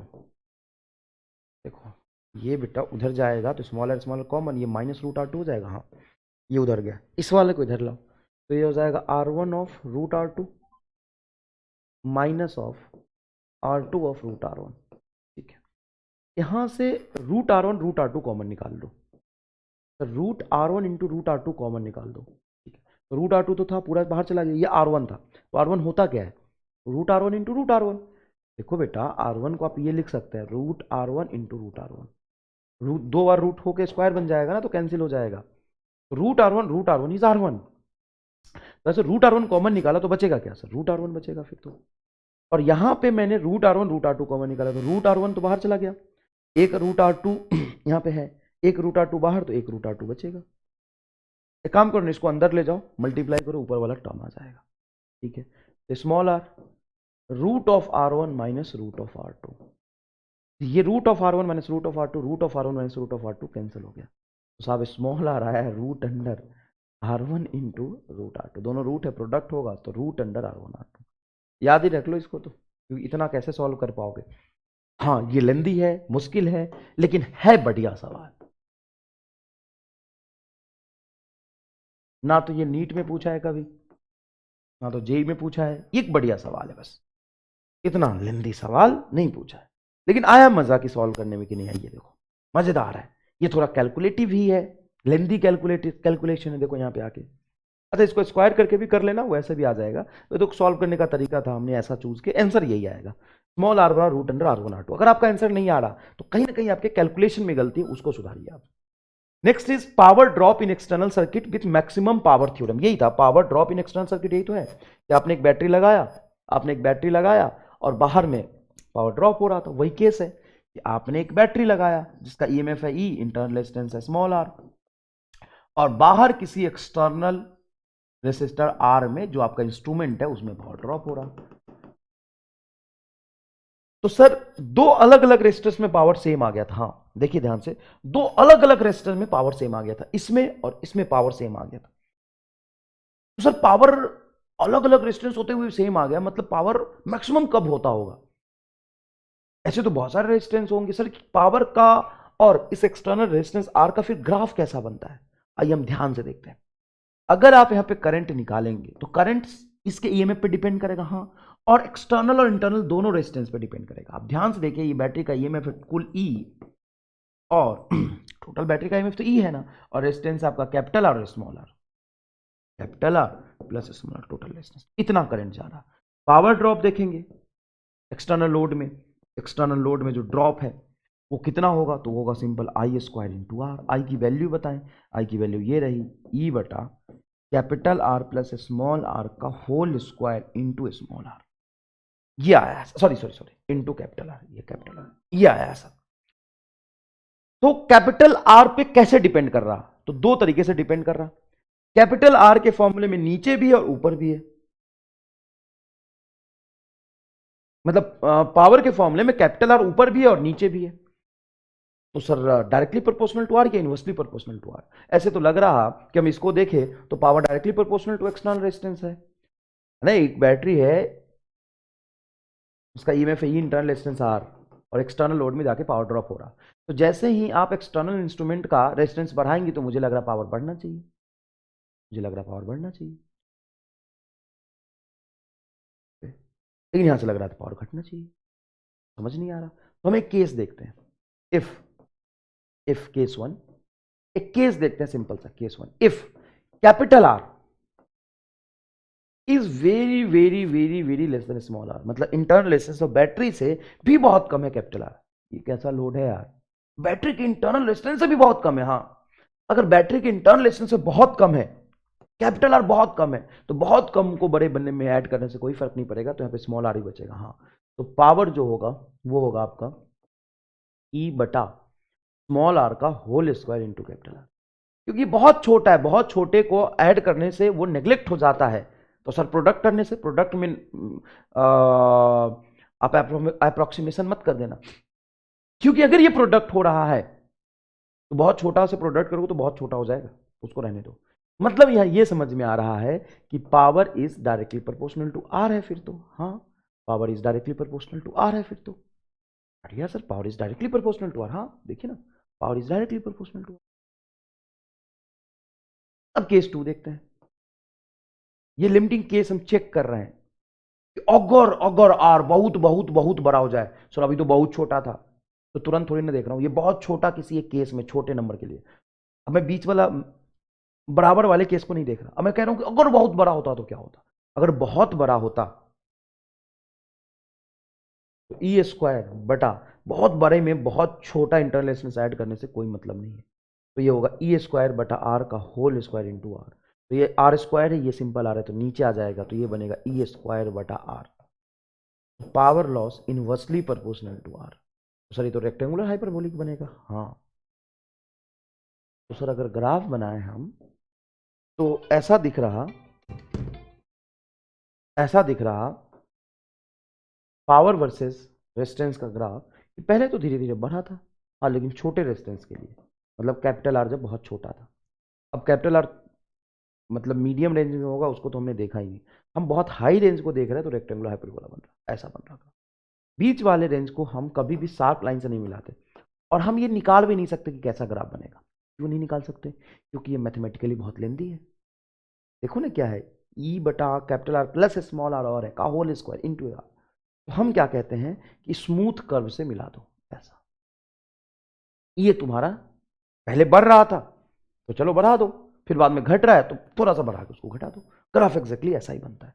तो सर यहां पे इसका मतलब आप कह रहे हो कि कहीं पे पावर लॉस मैक्सिमम होता है किसी एक्सटर्नल रेजिस्टेंस में? हाँ, यहां पे देखो पीक आ रहा। सर पावर लॉस मैक्सिमम कहां होगा ये बता दोगे तो मजा आ जाएगा। बता क्या दूंगा, निकालना पड़ेगा। ये तुम्हारा पावर का फॉर्मूला है, देख, P is equal to E बटा capital R plus small R का whole square into capital R. ये पावर का फॉर्मूला है। अब लिख P will be maximum if dP by D R is equal to 0। कोई भी चीज मैक्सिमम कब होता है? कोई भी चीज मैक्सिमम कब होता है? कब मैक्सिमाइज होता है वो? कोई भी चीज कब मैक्सिमम होता है? जब उसका डिफरेंशिएशन 0 हो जाए। सिंपल सी बात है, जब उसका डिफरेंशिएशन 0 हो जाए, डीपी बाई डी आर 0 हो जाए। तो सर इसका डिफरेंशिएशन 0 पुट करके देखना पड़ेगा। करो ना, थोड़ा सा रिवीजन हो जाएगा डिफरेंशिएशन का। बच्चे कहेंगे नहीं नहीं सर आप सीधा रिजल्ट बता दो। भाई साहब तुम्हें डिफरेंशिएशन करना नहीं है क्या? जो पड़ सकती है ना, डेरिवेशन को डेरिवेशन की नजर से क्यों देखते हो? कैलकुलेशन की नजर से भी तो देखो कभी कभी। सर आर से क्यों डिफरेंशिएट किया? Very good question. क्योंकि पावर आर पे डिपेंड कर रहा। हम एक्सटर्नल रेजिस्टेंस की वो वैल्यू देखना चाहते हैं जिस एक्सटर्नल रेजिस्टेंस के लिए पावर ड्रॉप मैक्सिमम आएगा। चलो इस सवाल से समझने की कोशिश करो। तुम्हें नहीं लगा कि हमने बैटरी एक ही यूज किया लेकिन अलग अलग रेजिस्टेंस पे सेम पावर आ गया? हाँ आ सकता है। देखो ये तो प्रूफ हो रहा, ये तो प्रूफ हो रहा है इसमें। देखो मान लो ये तेरा कहीं R1 रहा होगा और मान लो यहां पे कहीं तेरा R2 रहा होगा। देख इस पे पावर और देख इस पे पावर सेम आया कि नहीं आया? देखना इस R1 पे ये पावर ड्रॉप हुआ है और इस R2 पे ये पावर ड्रॉप हुआ है, आ सकता है ना सेम। कौन से रेसिस्टेंस पे पावर ड्रॉप मैक्सिमम होगा, कौन से रेसिस्टेंस के लिए पावर ड्रॉप मैक्सिमम होगा। तो जैसे जैसे रेसिस्टेंस वेरी करते जा रहा है पावर वेरी करता जा रहा, तो आपका अल्टीमेट गोल यही होगा ना, आपका अल्टीमेट गोल यही होगा ना कि आप ये चेक करें, ये चेक करें कि डीपी बाई डी आर जहां पे जीरो होगा वहीं पे पावर मैक्सिमम होगा। तो करो डिफरेंशिएट, कौन सा रूल लगाएंगे। तो हमारा आर वेरिएबल देखो ऊपर भी है और नीचे भी है, ई स्क्वायर तो देखो कांस्टेंट है। तो अगर हम यहां पे ध्यान से इसको समझे तो ई स्क्वायर कांस्टेंट है, ईएमएफ उसको बाहर ही रखते, तो यह आएगा आर बटा capital R plus small R का होल स्क्वायर। कैसा ऐसा टर्म बनेगा क्या, हाँ, ऊपर वाले स्क्वायर और नीचे वाले स्क्वायर को हमने अलग अलग कर लिया। तो सर यहां पर डिवीजन रूल ऑफ डिफरेंशिएशन लगा दे, और क्या प्रोडक्ट रूल भी लगा सकते हैं, हाँ डिवीजन रूल इजी रहेगा, काहे पंगे ले रहे हो। सिंपल सा डिवीजन रूल कहता है जो ऊपर वाला है उसको कर दो डिफरेंशिएट, ई स्क्वायर को नहीं, ई स्क्वायर तो परमानेंटली कांस्टेंट है बाहर रहेगा, ऊपर वाले क्या है आर, तो आर को कर दो डिफरेंशिएट, किसके रिस्पेक्ट में कर रहा है, आर के रिस्पेक्ट, और नीचे वाला जो है उसको एज इट इज ऊपर ले जाके चिपका दो, एज इट इज मतलब as it is simple, capital R plus small R का होल स्क्वायर ऐसे ही रखो, बढ़िया आ गया, माइनस माइनस, जो ऊपर वाला था उसको रहने दो, कौन है आर है, और नीचे वाले को डिफरेंशिएट कर दो। नीचे वाले में क्या था, capital R plus small R का होल स्क्वायर को अगर कैपिटल आर से डिफरेंशिएट करोगे तो लिख दो, कभी डिफरेंशिएट करते बटा जो नीचे था उसका होल स्क्वायर कर दो, capital R plus small R का होल स्क्वायर था, इसका स्क्वायर और कर दो, इज इक्वल टू तुम्हारा जीरो आने वाला। तो एक चीज का ध्यान रखो कि ई स्क्वायर को उधर ले जाओगे तो जीरो बटा ई स्क्वायर जीरो, और इसको इधर जीरो से मल्टीप्लाई करोगे तो ये भी जीरो, तो दोनों खत्म। आर का डिफरेंशिएशन आर के साथ क्या होगा वन, तो ये बचेगा सिंपल तेरा capital R plus small R का होल स्क्वायर, यस, माइनस क्या बचेगा, माइनस कैपिटल आर बाहर, यहां पे क्या बचा, capital R plus small R का होल स्क्वायर है, तो आउटसाइड इनसाइड रूल लगाओ, पहले टू को बाहर ले आओ, तो ये हो जाएगा two capital R plus small R, और अंदर में जाके capital R plus small R का डिफरेंशिएशन आर के रिस्पेक्ट में करोगे, capital R plus small R का डिफरेंशिएशन आर के रिस्पेक्ट में करोगे, तो आर का डिफरेंशिएशन इस आर के रिस्पेक्ट में आपका वन, और स्मॉल आर तो तुम्हारा कांस्टेंट है इंटरनल रेजिस्टेंस बैटरी का, वो तो वैरी नहीं कर रहा। अब तो एक्सटर्नल रेजिस्टेंस वैरी करा के देख रहे हैं कि पावर कहां मैक्सिमम होगा, अब तो एक्सटर्नल रेजिस्टेंस वैरी करा के देख रहे हैं पावर कहां मैक्सिमम होगा, तो ये आ गया आपका differentiation is equal to zero.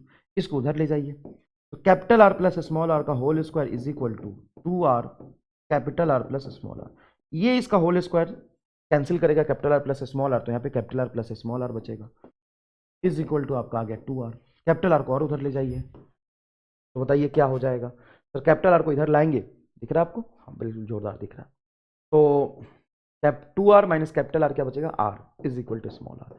ये मैक्सिमम पावर थ्योरम कहता है कि जब एक्सटर्नल रेजिस्टेंस की value internal resistance of the battery के बराबर होगा तभी पावर लॉस मैक्सिमम होगा। अब पावर लॉस का फॉर्मूला क्या था, ई बटा capital R plus small R का whole square into capital R, small R को कैपिटल आर के बराबर रखोगे तो R R R two R हो जाएगा, आर और आर क्या होगा टू आर, तो यह आएगा ई स्क्वायर बटा टू आर का whole square four R square, और एक आर से आर कटेगा तो फोर आर, ई स्क्वायर बटा फोर आर, ये मैक्सिमम पावर आएगा। और मैक्सिमम पावर कहाँ पे होगा, जहां पे एक्सटर्नल रेजिस्टेंस की वैल्यू इंटरनल रेजिस्टेंस के बराबर हो, मतलब स्मॉल आर बराबर क्या हो, कैपिटल आर, और ये यहाँ पे पावर ड्रॉप मैक्सिमम हो। ये इसकी कहानी।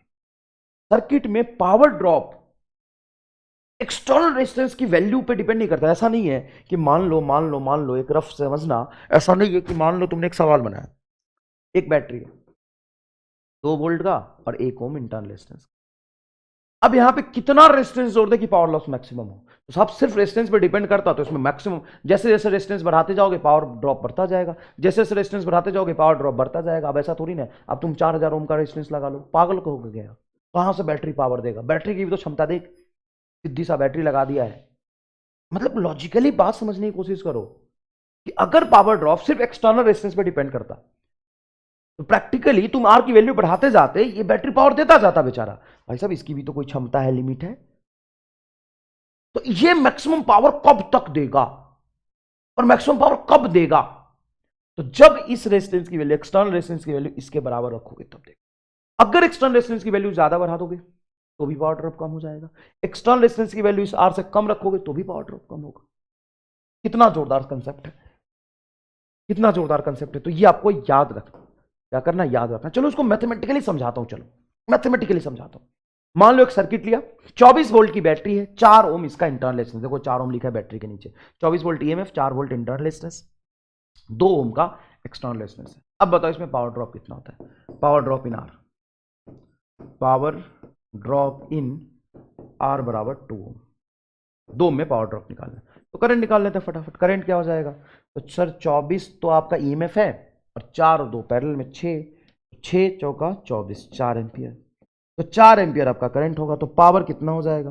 पावर ड्रॉप होता है आई स्क्वायर आर। तो आई हो गया आपका 4 का होल स्क्वायर इंटू रेसिस्टेंस, बताइए। तो रेसिस्टेंस है आपका 2, 4 का होल स्क्वायर 16 गुना 2, ये हो जाएगा 32 वोल्ट। ये है सर। के मैक्सिमम है नहीं, एक्सटर्नल रेजिस्टेंस की वैल्यू इंटरनल के बराबर का है। बराबर करके देखते हैं। चलो अगर मान लो कि ये 4 ओम होता तो क्या पावर बढ़ेगा? लेट्स सी, देखते हैं। 24 वोल्ट और 4 ओम, देखते हैं। करंट निकाल लेते हैं फटाफट। आई बोलो। तो आई हो जाएगा आपका 24 बटा 4, 4 8, 3 एम्पियर। करंट तो कम हो गया सर। लो, करंट तो पहले ज्यादा था 4 एम्पियर, अब तो कम हो गया करंट। करंट कम जा रहा। अब पावर ड्रॉप देखते हैं। Power drop in 4 ohm external resistance, देखो P इज इक्वल टू क्या लिखोगे? आई स्क्वायर आर लिखेंगे। आई की वैल्यू 3 का होल स्क्वायर इनटू रेसिस्टेंस आपका 4 है। तो 9 चौक 36 वोल्ट। अरे सर बढ़ गया, सही है सर, बढ़ गया है। तो बढ़ गया है। तो पहले एक्सटर्नल रेजिस्टेंस क्या था? इंटरनल से कम था। फिर एक्सटर्नल मैंने इंटरनल के बराबर रखा। अब मैं एक्सटर्नल को ज्यादा रखता हूं। ये मान लीजिए 8 ओम है, ये आपका 4 ओम है, ये 24 ओम। अब देखो करंट कितना फ्लो करेगा? ईएमएफ आपका 24, 8 4 12, सर 2 एम्पियर। करंट सर ज्यादा कम हो गया, 2 एम्पियर कम हो गया। करंट 2 एम्पियर होगा। अब पावर देखते हैं। पावर ड्रॉप इन एक्सटर्नल सर्किट, तुम इसको सवाल की तरह लो ना, ये अलग अलग सवाल है। External resistance, external resistance 8 ohm. तो पावर बताओ क्या होगा? Sir I square into R. I की वैल्यू है सर 2, 2 का होल स्क्वायर इंटू आर है आपका 8, तो 4 इंटू 8 32 वोल्ट। बताओ क्या हुआ? सर कम हो गया। देखो ना, ये तो 36 वोल्ट था, ये क्या था? 30 वोल्ट था, ये तो कम हो गया। तो देखो रेजिस्टेंस में बढ़ाता गया। देखो पहले रेजिस्टेंस 2 था तो भी 32 वोल्ट था। अगर रेजिस्टेंस को कम रखोगे तो और पावर ड्रॉप कम होगा, और कम रखोगे पावर ड्रॉप कम होगा। रेजिस्टेंस बढ़ाओगे पावर ड्रॉप थोड़ा बढ़ेगा।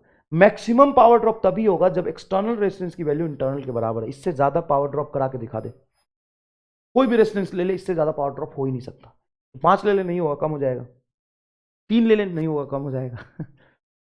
8 ओम पे देखो, मैंने देखा 32 वोल्ट, फिर से कम होगा। मैक्सिमम पावर ड्रॉप कब होगा? जब internal resistance value external resistance के बराबर होगी, तभी पावर ड्रॉप आपका मैक्सिमम होगा। इस पे सवाल भी पूछते हैं, find X so that power drop will be maximum बे मिनिमम, थोड़ी ना। Power drop will be maximum, maximum power drop will be maximum. अब क्या है सवाल? देखो ये आपका ईएमएफ है, इंटरनल रेजिस्टेंस देखो 9 ओम लिखा हुआ ना बैटरी के कोने में, ऐसे लिखा हुआ 9 ओम। ये 6 12 और बोला x. Find X so that power drop will be maximum in external combination, in external circuit. External circuit का मतलब इसमें, इसमें, इसमें, इसमें पावर ड्रॉप मैक्सिमम हो, इसके लिए एक्स की वैल्यू कितनी होनी चाहिए? तो सर एक्सटर्नल रेजिस्टेंस की वैल्यू इंटरनल के बराबर, तो इस एक्स की वैल्यू 9 ओम के बराबर नहीं। एक्सटर्नल सर्किट में सिर्फ ओ एक्स नहीं है, ये तीनों है। इन तीनों का मिला के वैल्यू इंटरनल रेजिस्टेंस के बराबर आना चाहिए। हमने तो यही पढ़ा है ना, बैटरी के क्रॉस जो लगा होता है, डायरेक्ट बैटरी के क्रॉस जो लगा हुआ ऊपर इंटरनल रेजिस्टेंस को छोड़ के, ये बैटरी के क्रॉस देखो यहां और यहां के बीच, उसकी वैल्यू बैटरी के इंटरनल रेजिस्टेंस के बराबर आना चाहिए। बैटरी की इंटरनल रेजिस्टेंस कितनी है? 9। तो इस पूरे की वैल्यू 9 ओम आना चाहिए। तो 12 तो अकेला ये है, ये 6 है। एक्स की वैल्यू कितनी हो, कैसे करेंगे? तो सर इन दोनों को हम पैरेलल में जोड़ लेते हैं। बताओ 12 और एक्स को पैरेलल में जोड़ो, और ये होगा 12x बटा 12 प्लस एक्स। ऐसा ठीक है, नॉट बैड, गुड। ये मल्टीप्लाई ऐड कर देंगे, पैरेलल कॉम्बिनेशन, इसको सीरीज में जोड़ा तो +6, that should be is equal to internal resistance that is 9 ohm. ये रहा सर, इसको करते हैं सॉल्व। 12x बटा 12 प्लस एक्स, इस 6 को उधर ले जाओ तो 9 माइनस 6 ये हो जाएगा 3। 12x इज इक्वल टू 3 और 12 प्लस एक्स को इधर ले जाते हैं। अरे 9 में से 6 को हटा दो इधर ले जाके, ठीक है। तो ये बचा आपका 12x इज इक्वल टू भारतीय 36 प्लस 3x को इधर ले आओ तो 9x इज इक्वल टू 36, तो x इज इक्वल टू 4 ओम। 36, ठीक है। ये तो तुम्हारा मजदूरी। सर डायरेक्ट भी कर सकते हैं कि हाँ, थोड़ा बुद्धि लगाएंगे तो डायरेक्ट भी कर सकते हैं, इतना सॉल्व करने की जरूरत नहीं है। कब काम आएगा दाय मास्टर? सर ये मत बताओ, ये तो मजदूरी बता दी ना। अब सुन, इसको लॉजिकली सोच, इस पूरे की वैल्यू कितनी आनी चाहिए? सर 9 आनी चाहिए, पूरे की वैल्यू 9 आनी चाहिए। हाँ तो सर 6 तो ये अकेला है, इन दोनों की वैल्यू आपकी 3 आ जाएगी तो 6 और 3 9 हो जाएगा। अरे लॉजिकली सोचो, ये सिंपल सी सोच है कि हम क्या कर रहे हैं सर, यहां से यहां की रेजिस्टेंस हम इंटरनल के बराबर कर रहे हैं जो 9 है, ये अकेला 6 है, तो यहां से यहां तक कितना आना चाहिए सर? ये 3 आ जाए तो काम बन जाए, ये 3 आ जाए तो काम बन जाए। सही तो सही है, 3 आ जाए तो काम बन जाए। अब ये 3 कब आएगा? ये 3 कब आएगा? जब इसको 4 रखोगे। कैसे? तो 12 चौक 48 और 12 4 16, 48 बटा 16, 3 ओम। ये भी नहीं समझ में आ रहा तो इतना भी कैलकुलेशन करने की जरूरत नहीं, तुम्हें पता है ना ये 3 आना चाहिए, क्योंकि ये 6 है तो ये 3 आना चाहिए। सिंपल सी बात है। हाँ तो 12 इंटू एक्स बराबर इसका पैरेलल कॉम्बिनेशन 3 के बराबर है, तो ऐसे भी कर सकते हो। 12x बटा 12 प्लस एक्स इंटू 3, ऐसे भी कर, 3 से कैंसिल करोगे तो ये आ गया 4x बराबर 12 प्लस एक्स, एक्स को इधर ले आओ तो 3x बराबर 12, एक्स बराबर 4, ऐसे कर दो। कई तरीके से सॉल्व कर सकते हैं, डायरेक्ट देख के। अच्छा ऑप्शन वाले हैं तो 4 ऑप्शन पुट करके देख लो। मान लो ऑप्शन में दे रहा तुम्हारा 12 ओम, तो फटाफट देख लो 12 को 12 12 6 6 6 12 नहीं आएगा, 9 आना चाहिए, ऐसे कर लो अगर ऑप्शन है तो। तुम फील कर पा रहे हो कि नहीं? मजदूरी कराने के बाद मैंने समझाया ना कि मैं क्या कहना चाह रहा था तुम्हें। अभी सवाल देखो, find power loss in 3 ohm and complete circuit, in 3 ohm only and complete circuit. पहले 3 ओम में पावर लॉस निकाल लो, फिर कंप्लीट सर्किट में निकाल लो पावर लॉस। पहले सिर्फ 3 ओम में निकालो, फिर क्या करो, कंप्लीट सर्किट में निकालो। कैसे करोगे सर? इसको हम कैसे करेंगे सर, कैसे करेंगे? आइए देखते हैं, आइए देखते हैं। Power loss in 3 ohm and complete circuit, तो पहले क्या करोगे सर? कंप्लीट सर्किट में निकालो, इनकंप्लीट सर्किट। तो कंप्लीट सर्किट का जब भी पूछे तो टोटल कंप्लीट सर्किट में तो पोटेंशियल ड्रॉप 10 वोल्ट का दिया हुआ है, बैटरी का सप्लाई 10 वोल्ट है, तो पूरा सर्किट में तो 10 वोल्ट का ड्रॉप होगा ना, यहां प्लस यहां का मिला के। हाँ फटाफट तुम आर इक्विवेलेंट से करो, आर इक्विवेलेंट निकालो, पूरे सर्किट का आर इक्विवेलेंट। तो 6 और 3 आएगा 2, 36 18 और 6 3 9, 2 आएगा, ये 2 और ये 8, 10 ओम आ गया, 10 ओम। और ईएमएफ ऑफ द बैटरी जो डायरेक्ट पोटेंशियल दिया है वो आपका 10 वोल्ट दिया है, 10 वोल्ट का ही तो ड्रॉप होगा इसमें। तो पावर बताओ क्या होगा सर? पावर हो जाएगा वी स्क्वायर बटा आर। तो जो बैटरी दिया है वही आर इक्विवेलेंट में पूरे में ड्रॉप होगा, तो 10 का होल स्क्वायर 100 बटा 10 is equal to 10 watt. Total 10 watt का पावर लॉस टोटल सर्किट में, पूरा मिला के कुल पावर लॉस हुआ है 10 वॉट का। अच्छा टोटल कुल नेट पावर ड्रॉप हुआ है आपका सर। अभी आई स्क्वायर आर से निकाले तो निकाल लो ना बेटा, आई निकाल लो, टोटल ईएमएफ 10 और ये आर इक्विवेलेंट 10, तो 10 बटा 10 1 एम्पियर पावर हो जाएगा आई स्क्वायर आर। करंट 1, रेजिस्टेंस 10, ठीक है सर। अगर मुझे सिर्फ और सिर्फ इन 3 ओम निकालना ओनली, इन 3 ओम ओनली, सिर्फ 3 ओम में निकालना, 3 ओम का है यहां पे, तो अब यहां पे पावर ड्रॉप आप कैसे निकालोगे? क्या प्रोसीजर होगा, क्या तरीका होगा, क्या तरीका होगा? तो तुमको क्या चाहिए बताओ? मजदूरी चाहिए? मजदूरी मतलब कंसेप्ट, और ये स्टार मतलब भी कंसेप्ट।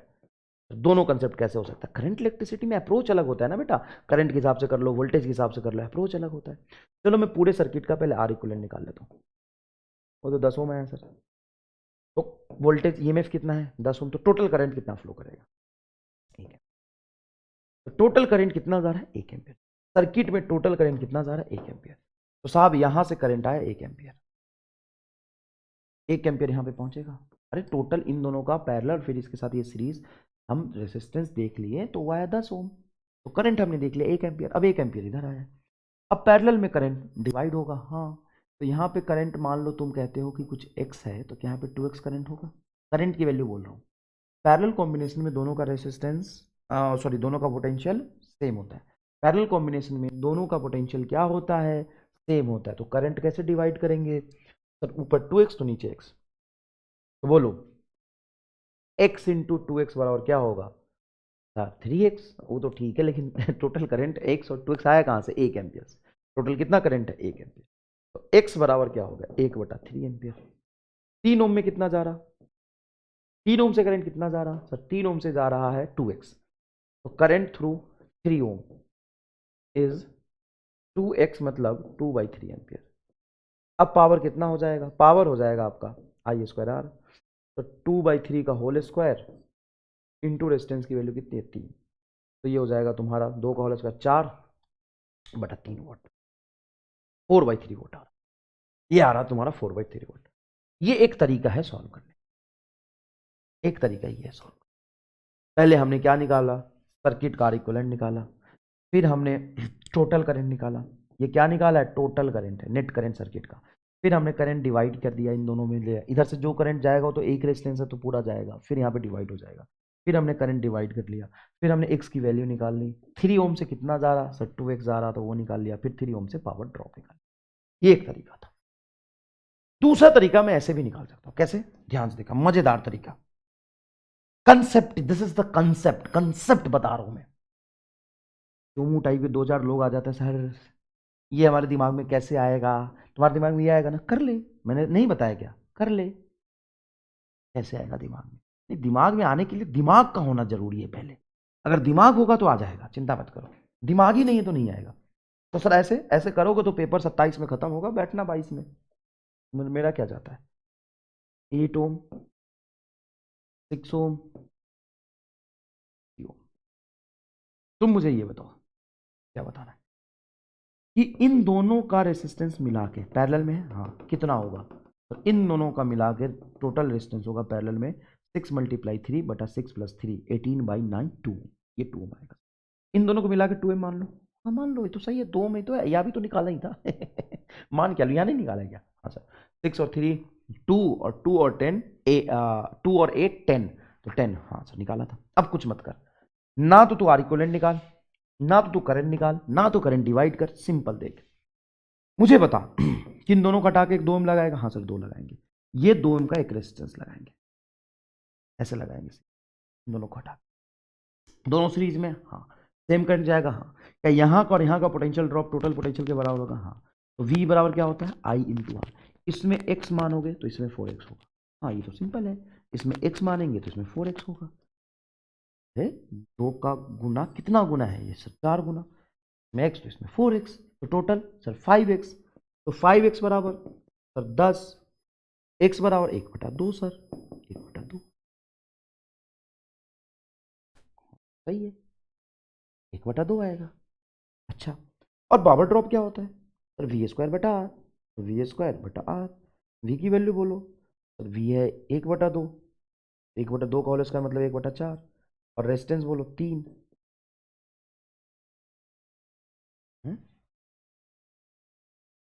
अरे रे रे रे, क्या बकलोल आदमी हूं मैं भाई साहब, बकलोली का हद कर दिया मैंने। 5x बराबर 10, तो x बराबर 2 आएगा ना, sorry sorry Shaktimaan, sorry sorry sorry sorry sorry.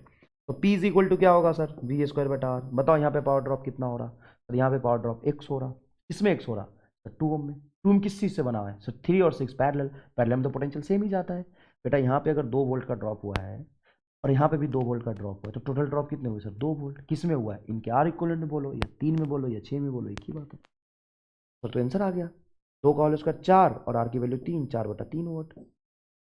Sir क्या गजब बात बताई, उधर उधर उधर 4/3, इधर कितना 4/3, तो कैसे निकाला, मैंने इन दोनों को पैरेलल में माना। अरे माना क्या, ये है माना, ये पैरेलल है, तो पैरेलल है, तो 3 और 6 पैरेलल हो गया आपका 2 ओम। यहाँ पे रेजिस्टेंस मानो ये 8 है, दोनों सीरीज में हो गया, ये दोनों पैरेलल लेके इसके साथ तो सीरीज है, तो करंट सेम जाएगा। तो x तो इसमें 4x, तो 5x बराबर 10, तो x बराबर सिंपल 2 वोल्ट। 2 वोल्ट का पोटेंशियल ड्रॉप है, रेजिस्टेंस है 3, तो सीधा हो गया 2 का स्क्वायर 4/3 व्हाट इज आंसर। मानता है कि नहीं मानता है? पर मेरे दिमाग में ये नहीं आएगा, तो उसके लिए दिमाग का होना बहुत जरूरी है। देख पहली बात, दिमाग का होना बहुत जरूरी है सबसे। और तेरे दिमाग में ये आएगा भाई साहब, तेरे दिमाग में ये आएगा जो 6 स्टेप करना है, लेकिन तेरे दिमाग में ये 2 स्टेप नहीं आएगा साहब। कैसा दिमाग है रे तेरा, बोलते हुए शर्म नहीं? अच्छा मैं कंसेप्ट बता रहा हूं, या कोई ट्रिक थोड़ी ना बताया है यार, ये ट्रिक है, इसको ट्रिक कहते हैं। डूब मर चुल्लू भर पानी में, कहीं मिलता है ना तो डूब मर, मजाक नहीं कर रहा, डूब मर चुल्लू भर पानी में, इसको ट्रिक बोल रहा तू। अच्छा चुम्बर, कहां से पढ़ के आए हो, कौन से देश से पढ़ के आए हो, क्या पढ़ के आए हो साहब?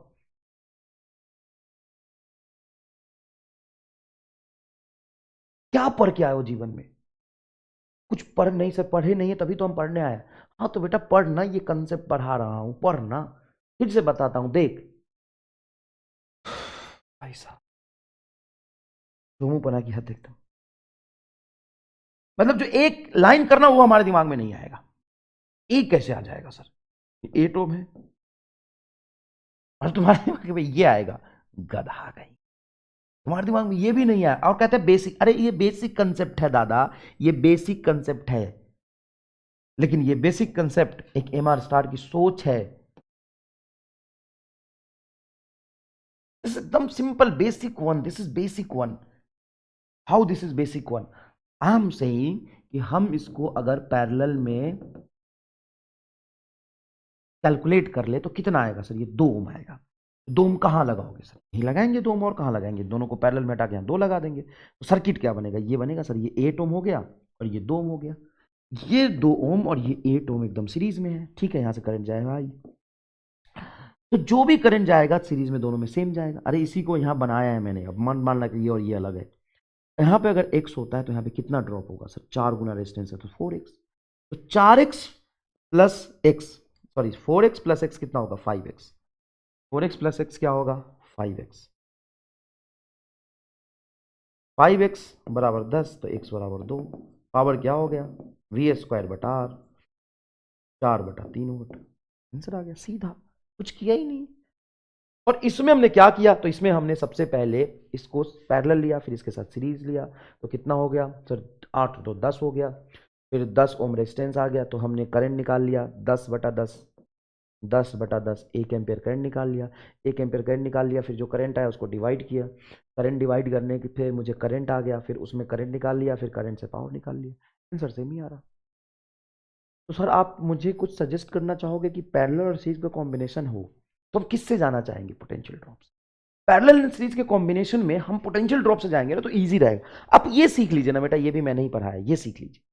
अब चलिए एक सवाल है आईआईटी 2008 का, आईआईटी 2008 का एक सवाल है जोरदार। क्या सवाल है? ये resistor R R R R R R R R R R, सारा identical resistance R R R R R R. ये आपका फिगर नंबर ए बोल देता हूं, इसको बी बोल देता हूं, इसको सी बोल। अब बोला पावर कंपेयर करें, ये 4 ऑप्शन बना दिए, पीए बराबर पीबी बराबर PC, PA greater than PB greater than PC, PC greater than PB greater than PA, ऐसा बना दिया। बताओ, सब में सेम बैटरी लगा है। हाँ सर, इसका इंटरनल रेजिस्टेंस कुछ नहीं दिया है, वोल्टेज भी दिया, बस ईएमएफ तो भी दिया, और 5 रेजिस्टेंस लगा दिए अलग अलग तरीके से। पूछा है कि पावर ड्रॉप सबका बताइए। अब क्या करें साहब? हम क्या करेंगे कि इस 2 पॉइंट के बीच में आर इक्विवेलेंट निकाल लेते हैं, और सबका यहां से यहां के बीच में आर इक्विवेलेंट देगा, फिर ये बैटरी के इसके बीच में आर इक्विवेलेंट देगा, इसके बीच में आर इक्विवेलेंट देगा। जिसका आर इक्विवेलेंट सबसे ज्यादा उसमें पावर ड्रॉप सबसे कम। क्यों? क्योंकि हमें करंट थोड़ी ना पता है, हमने वी वोल्ट से जोड़ा। तो हम पावर ड्रॉप कैसे निकालेंगे? v² बटा are equivalent. I² are equivalent थोड़ी निकाल सकते हो। सब में करंट सेम जाएगा इसकी गारंटी है क्या? नहीं, लेकिन सब में बैटरी सेम लगा है। बैटरी के क्रॉस यहां पे जो कॉम्बिनेशन ऑफ रेजिस्टेंस लगाए हैं, कॉम्बिनेशन ऑफ रेजिस्टेंस लगाए हैं बैटरी के क्रॉस, उन सब में बैटरी के क्रॉस कॉम्बिनेशन ऑफ रेजिस्टेंस लगा है, उन सब का आर इक्विवेलेंट अलग अलग है, करंट अलग अलग, लेकिन सबका पोटेंशियल वी सेम है। तो सर इसमें मैक्सिमम पावर थ्योरम नहीं लगाएंगे, अभी मैक्सिमम पावर थ्योरम तब लगाएंगे ना जब इंटरनल रेजिस्टेंस की, तब तो हम कुछ करते ही नहीं। इंटरनल रेजिस्टेंस एक्सटर्नल के बराबर होता है, उसमें पावर लॉस मैक्सिमम होता है। इसमें इंटरनल रेजिस्टेंस सिंपल बैटरी है, जो सिंपल बैटरी है तो हम कैसे देखेंगे पावर का फॉर्मूला बी स्क्वायर बटा आर इक्विवेलेंट से। आई स्क्वायर आर से क्यों नहीं देखा? क्योंकि हमें नहीं पता सब में करंट सेम जाएगा कि नहीं जाएगा, और सब में करंट सेम नहीं जाएगा तो हम करंट से नहीं देखेंगे, देखेंगे स्क्वायर बटा आर वोल्टेज से। तो जिसका रेजिस्टेंस सबसे ज्यादा करंट पावर उसमें सबसे कम निकालते हैं। सबसे ज्यादा रेजिस्टेंस किसमें आता है, इसमें देखते हैं। तो देखिए बेटा, इस पॉइंट और इस पॉइंट के बीच में ऐसे बैटरी करंट देगा, ऐसे दो भाग में बटेगा, ये बी टेस्ट बीच का डायग्राम है। तो इधर से करंट नहीं जाएगा, देखो ना बी टेस्ट बीच का ऐसे दो हिस्से में गड़ा, जैसा आने का वैसा जाने का, सिमेट्रिक भी है। तो आर और ये आर, टू आर, आर और ये R, two R, two R, two R parallel में आर। तो सबसे पहले डायग्राम ए का आर इक्विवेलेंट आपका आएगा आर। दूसरे वाले डायग्राम का देखते हैं। तो बेटा यहां पे देखेंगे ये R R two R, parallel series में ये आर आर टू आर, नीचे R R two R, two R और टू आर पैरेलल में क्या हो जाएगा, टू आर और टू आर पैरेलल में हो जाएगा बेटा आर। ये आर और ये इधर आर लगा है, तो इसके साथ ये सीरीज में टू आर। तो बी केस में जो आर इक्विवेलेंट आएगा वो आ रहा है टू आर। थर्ड केस में देखते हैं, थर्ड केस में आर इक्विवेलेंट क्या आएगा। तो ये देखो आर और आर, ये आएगा आपका टू आर, आर और आर, ये आएगा टू आर, टू आर और टू आर आपका आ जाएगा आर। फिर आर और आर पैरेलल में R by two. Third case में जो आर इक्विवेलेंट आ रहा, थर्ड केस में आर बाई टू आ रहा। सबसे कम मतलब सबसे ज्यादा पावर, तो पावर लॉस सबसे ज्यादा होगा सी में, उसके बाद पावर लॉस होगा आपका ए में, और सबसे कम पावर लॉस होगा आपका बी में, क्योंकि बी केस में आर इक्विवेलेंट सबसे। कितना बढ़िया और जोरदार कंसेप्ट और जोरदार तरीके से आईआईटी का सवाल है, आईआईटी 2008 का सवाल है, आराम से देख लीजिए, आराम से देख लीजिए। नेक्स्ट देखिए बेटा, two electric bulbs whose resistance are in the ratio 1:2 are the connected in parallel to constant voltage source, then power dissipated them has the ratio। Simple सा सवाल है, ऐसे नीट में पूछते हैं। पावर का जो रेशियो होगा इनवर्सली प्रोपोर्शनल टू रेजिस्टेंस होगा, 2:1 is your correct answer. Sir how you have solved. Two electric bulb whose resistance 1:2 are connected in parallel to constant voltage, parallel constant voltage, तो power is inversely proportional to R। Power inverse ratio of resistance होता है, तो resistance का inverse ratio कर दीजिए, power drop का answer आ जाएगा। ये देखिए आपका आंसर, कोई खास बात नहीं है, समझिए ध्यान से, समझ आ रही है, एकदम क्लियर है। आगे देखिए, बल्ब, बल्ब समझते हैं।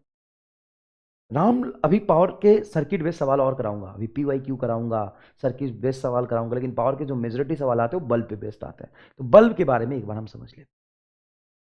क्या हुआ कि रामलाल बड़ा कंजूस आदमी है, जैसे तुम हो, तो तुम बल्ब लेने जाते हो तो दुकानदार को क्या कहते हो? अगर आप बल्ब लेने कहीं जाते हैं तो दुकानदार को क्या कहते हैं?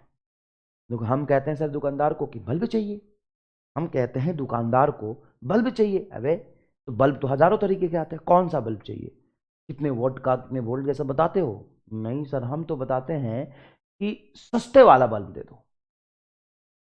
हम तो बताते हैं कि जितना सस्ता से सस्ता हो सके ना वो बल्ब, एकदम चीपेस्ट वाला बल्ब, एकदम सस्ता वाला बल्ब दे दो। हम तो कहते हैं एकदम सस्ता वाला बल्ब दे दो,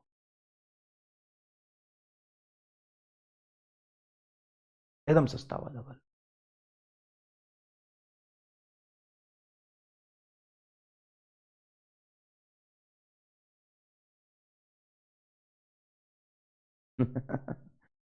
सस्ता वाला बल्ब, सही बात है, ठीक है बेटा।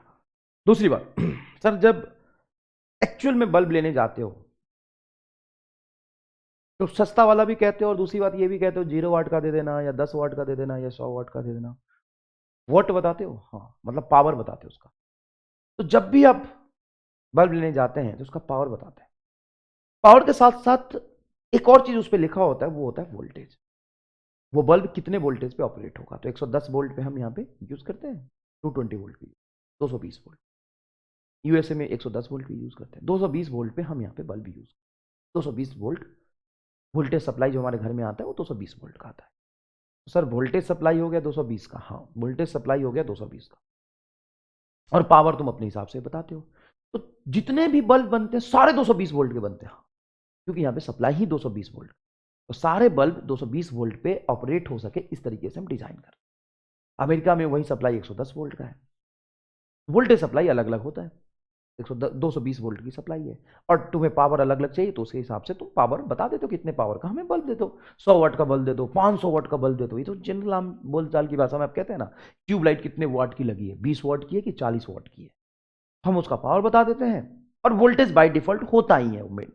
दुनिया इंडिया के किसी भी इंस्ट्रूमेंट का, जैसे तुम टीवी लो, फ्रिज लो, कूलर लो, सब 220 वोल्ट पे ऑपरेट हो, तो वोल्टेज बाय डिफॉल्ट फिक्स होता है, पावर अपने हिसाब से बताते हो। तो तुम क्या बताते हो, तुम बताते हो उसका पावर एंड उसका वोल्टेज। तो किसी भी बल्ब में क्या होता है सर, उसका वी आर होता है और पी आर होता है। आर मतलब रेजिस्टेंस ना रेटेड वोल्टेज, ये आपका वोल्टेज रेटेड, रेटेड रेटेड मतलब रेट क्या हुआ, लिखा हुआ, और ये आपका rated power, rated power, rated voltage और रेटेड पावर लिखा होता है। ये बात बढ़िया है सर। अब तुम्हें उसने ये पेड़ जैसा बल्ब बना दिया, ये क्या बनाया यार, ये पेड़ जैसा बल्ब बना दिया, बल्ब है ये मैंने बल्ब बनाने के लिए दिया था, उन्होंने समझा कि ये पेड़ है, उसमें उनकी गलती नहीं मेरी गलती है, क्योंकि मैंने बल्ब ही पेड़ जैसा बनाया होगा, इसमें मेरी गलती उनकी कुछ नहीं गलती। चलो, ड्राइंग ही खराब है ना, उनको लगा होगा कि आदमी पेड़ बनाने के लिए दे रहा है कि इंडिया में पेड़ कैसे होते हैं ये पढ़ाएगा आज। अरे मैं फिजिक्स का मास्टर हूँ आंटी, मैं पेड़ कैसे पढ़ा दूंगा, मैं बल्ब वैसे बना के देती हूँ। बल्ब इंडिया में, तो इंडिया का जो बल्ब होता है उसमें रेटेड पावर होता है और रेटेड वोल्टेज होता है। तो उसने रेटेड पावर रेटेड वोल्टेज की तुम्हें बल्ब दी दुकानदार ने, तो इसका मतलब उसने तुम्हें दिया क्या, पावर दिया, वोल्टेज दिया कि कुछ और दिया।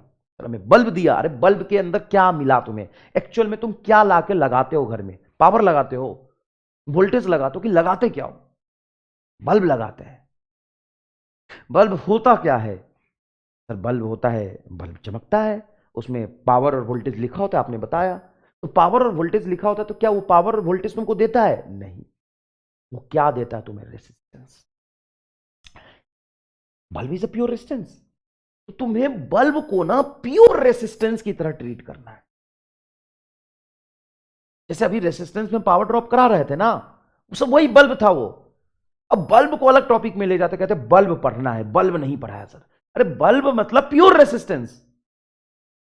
अब वहां पे कंफ्यूजन कहां से क्रिएट होता है, ध्यान से देखिएगा। लेकिन रेसिस्टेंस कभी भी बल्ब का दिया हुआ नहीं होगा सर, उसका क्या दिया होगा, ये V R P R, rated voltage और रेटेड पावर दिया होगा। तो क्या बल्ब के अंदर पावर है, नहीं। क्या बल्ब के अंदर वोल्टेज है, नहीं। बल्ब के अंदर क्या है सर, बल्ब के अंदर तो ये वायर लगा होता है टंगस्टन का, जो चमकता है हीट होने पे सर, कुछ वायर है, तो ये रेसिस्टेंस ही तो है। अच्छा, बल्ब मतलब pure resistance, yes, bulb is pure resistance. लेकिन रेसिस्टेंस की वैल्यू कभी दी हुई नहीं होती उसकी, उसके जगह पे पावर एंड वोल्टेज दिया होता है। तो क्या हम इस पावर एंड वोल्टेज से रेजिस्टेंस निकाले, हाँ, ये इसीलिए दिया होता है, rated power and rated voltage is given to calculate resistance of bulb और एनी इंस्ट्रूमेंट। कैसे निकालेंगे, तो P और V दिया हुआ, R हमें निकालना है। तो देखो P इज इक्वल टू होता है V square by R, R क्या हो जाएगा, आर ऊपर ले जाओ तो P नीचे आ जाएगा। तो resistance of bulb is equal to V rated, supply वाला नहीं, जो उस पर लिखा हो 220 वोल्ट बटा पी रेटेड, रेटेड मतलब जो उस पर लिखा हुआ है, बल्ब पे लिखा हुआ है, बल्ब के रेटेड वोल्टेज का होल स्क्वायर बटा पावर रेटेड, उसका रेजिस्टेंस होगा। मतलब रेजिस्टेंस आप कह सकते हो कि inversely proportional to rated power होता है, जो उस पर लिखा हुआ है ना, प्रिंटेड पावर, रेटेड मतलब printed, resistance of bulb is equal to inversely proportional to rated power. अच्छा, ये बात है, हाँ। अगर हम उस वोल्टेज से ज्यादा सप्लाई कर देंगे, तो जो रेटेड वोल्टेज है उससे ज्यादा सप्लाई कर देंगे तो बल्ब फूट जाएगा।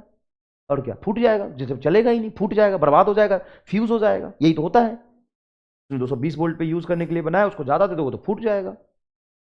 और सर अगर हम बराबर दोगे तो, बराबर दोगे तो जो कंज्यूम पावर होगा वो रेटेड पावर के बराबर होगा। और कम वोल्टेज अगर देते हो, मतलब सप्लाई तुम कम दे रहे हो, ये तो रेटेड है कि इतने पे यूज कर सकते हैं आप मैक्सिमम, इतने पे यूज करने के लिए बनाया, लेकिन कम दे रहे हो। जैसे मान लो रामलाल आज बहुत कंजूसी से बहुत सस्ता सा बल्ब खरीद के लाया, और कल उसका लॉटरी लग गया यूएसए जाने के लिए, 4 दिन की, मतलब उसका लॉटरी लग गया कि लॉटरी नहीं लग गया, उसका यूएसए यूनिवर्सिटी में एडमिशन हो गया मेडिकल करने के लिए, डॉक्टर बनने के लिए। अब रामलाल अमेरिका जाएगा डॉक्टर बनने, अब इंडिया नहीं, और उधर उधर छोटी मोटी कंट्री नहीं जा रहा वो, ऐसे मत समझ इधर, ऐसे तो बाहर कोई भी करा था ना ना ना ना, अमेरिका जा रहा है रामलाल, हल्के में ले रहा था उसको, पिंकी वो पिंकी ये, रामलाल ये सीधा अमेरिका जा रहा। अब रामलाल पैसे बचा बचा के 10 दिन में एक बल्ब खरीदा था सस्ता सा, 10 दिन 20 दिन पैसे बचाया, महीने भर पैसा बचाया रामलाल, तो उसने एक सस्ता सा बल्ब खरीदा और अपने घर में लगाया, बढ़िया पड़ रहा था, उसका लॉटरी लग गया एकदम। लॉटरी लग रही बोलेंगे ये क्या बोलेंगे। अब अमेरिका जा रहा वो मेडिकल करने, अब उसने सोचा कि भाई साहब इतने महीनों से पैसे बचा के हमने बल्ब खरीदे, बल्ब को इंडिया में कैसे छोड़ दे, बल्ब लेके चला गया अमेरिका। अब साहब अमेरिका में सप्लाई कितने की होगी, अमेरिका में जो सप्लाई होती है ना, पावर तुम्हारा 100 वाट का और वोल्टेज 110 वोल्ट, मतलब वहां पे सप्लाई 110 वोल्ट की, सप्लाई 110 वोल्ट की। अब वो ले गया बल्ब और अमेरिका में जाके लगा दिया बल्ब को, अपना बल्ब ले जाके, इंडिया का बल्ब अमेरिका में जाके लगा दिया। हाँ क्या दिक्कत है, अमेरिका में जाके लगा दिया। तो सर अब कितना चमकेगा, इंडिया में जितना चमकता था उतना ही। इंडिया का बल्ब अगर अमेरिका में चला गया, इंडिया का बल्ब अगर अमेरिका में चला जाए तो उतना ही चमकेगा जितना इंडिया में चमकता था, या और ज्यादा चमकेगा या फूट जाएगा, सोच के बताइए, बहुत ईजी है। तो सर हम देखते हैं, तो पावर कंज्यूम का क्या फॉर्मूला होता है, पावर कंज्यूम्ड का फॉर्मूला होता है वी सप्लाई। 100 वाट का तो बल्ब था ना, ये हमें sorry sorry sorry sorry sorry, ये कंज्यूम कितना होगा वो हमें निकालना है, ये कंज्यूम पावर हमें निकालना है। सप्लाई जितना हमने सप्लाई किया वोल्टेज का होल स्क्वायर बटा रेसिस्टेंस, ये बल्ब को हम रेसिस्टेंस लेंगे, बल्ब का रेसिस्टेंस है ये, bulb is nothing but resistance. तो हमने सप्लाई वोल्टेज कितना दिया सर, 110 का सप्लाई दिया हमने, तो सप्लाई का होल स्क्वायर बटा रेजिस्टेंस, यही तो होता है पावर कंज्यूम का formula. What is power, I square R या वी स्क्वायर बटा आर। हम आई क्यों नहीं लिख रहे हैं, क्योंकि हमने वोल्टेज 110 दिया है, डायरेक्ट उसको लगा दिया हमने सप्लाई में, तो ये लिखेंगे। बल्ब की रेजिस्टेंस का फॉर्मूला क्या होता है, ये वी रेटेड का होल स्क्वायर बटा पी रेटेड, तो लिखो यहाँ पे वी एस का होल स्क्वायर बटा वी रेटेड का whole square into P rated. अच्छा अच्छा अच्छा अच्छा, ये हो जाएगा पी कंज्यूम्ड। तो पी कंज्यूम्ड का फॉर्मूला क्या आया, कंज्यूम्ड का फॉर्मूला क्या आया, वी सप्लाई बटा वी रेटेड का whole square into P rated. Obvious सी बात है कि जो कंज्यूम पावर होगा रेटेड पावर के प्रोपोर्शनल होगा, लेकिन कितना सप्लाई दे रहे हैं उस पर डिपेंड करेगा। तो सप्लाई हमने दिया था 110, पी कंज्यूम्ड 110 बटा 220 रेटेड था उसका इंटू 100 वाट, ये का होल स्क्वायर था, ये 2, 1 बटा 2 का होल स्क्वायर 4, 100 बटा 4 25 वाट, तो 25 वाट कंज्यूम करेगा, मतलब कम चमकेगा, कम चमकेगा, कम चमकेगा, बहुत डिम लाइट होगा वो, क्या होगा, डिम लाइट होगा। और सर अगर इंडिया का यूएसए का बल्ब अगर ले आया जाए यहाँ, तो यूएसए का बल्ब, अब मान लो रामलाल वहां पे बल्ब लगाया लेकिन वो बहुत कम चमक रहा है, उसमें पढ़ाई नहीं हो पा रही उसकी, तो उसने यूएसए में भी पैसे बचा के बल्ब खरीदे, और जब उसकी पढ़ाई पूरी हो गई तो वही बल्ब इंडिया ले आया, वही बल्ब इंडिया लाया। यूएसए का बल्ब इंडिया में जब लगाएगा तो क्या हो जाएगा, फूट जाएगा, फूट जाएगा मतलब फ्यूज हो जाएगा, ऐसे लिख लेना, फूट जाएगा, बल्ब फूट जाएगा, फूट जाएगा, फ्यूज हो जाएगा, बल्ब बिकम फ्यूज, अंग्रेजी वाले लिख लो bulb become fuse. Sir Hindi में क्या लिख दिया, केस कर देगा क्या मेरे पे, अब डंडे मारेगा क्या, हिंदी में कैसे लिख दिया, बल्ब बिल फ्यूज 6 बार अंग्रेजी में बोल तो दिया, क्यों, क्योंकि यूएसए का बल्ब का रेटेड वोल्टेज होता है 110 वोल्ट, और तुम सप्लाई कितना कर दोगे, 220 वोल्ट। देखो ना यहाँ पे फॉर्मूले से देखो, अगर वीएस बराबर वीआर होगा, केस बना लेना, 3 केस बना के खुद लिखो, खुद लिखना सीखो, 12th पास हो तुम। इफ वीएस बराबर VR then consume power is equal to rated power. If V supply is less than VR, supply कम है ऊपर में देखो, तो कम का 1 से कम होगा, होल स्क्वायर और कम होगा, मतलब कंज्यूम पावर रेटेड पावर से कम होगा। अगर सप्लाई वोल्टेज ज्यादा होगा तो कंज्यूम पावर रेटेड पावर से ज्यादा हो जाएगा, नहीं, रेटेड पावर से ज्यादा अगर बल्ब कंज्यूम करने की कोशिश करेगा पावर, तो बल्ब फूट जाएगा।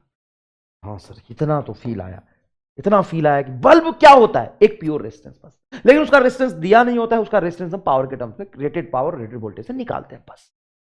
तो ये एक फॉर्मूला आ गया। ये क्या हमको इसको याद रखना है? हाँ, एकदम जोर से याद रखना है। कई बार सवाल दे देते हैं कि ये आपका रेटेड पावर और रेटेड वोल्टेज का बल्ब है, उसको इतना वोल्टेज सप्लाई दिया, तो बताइए कंज्यूम पावर क्या होगा। समझ में आई ये बात? समझ में आई ये बात? 3 केस बना के लिख लीजिएगा।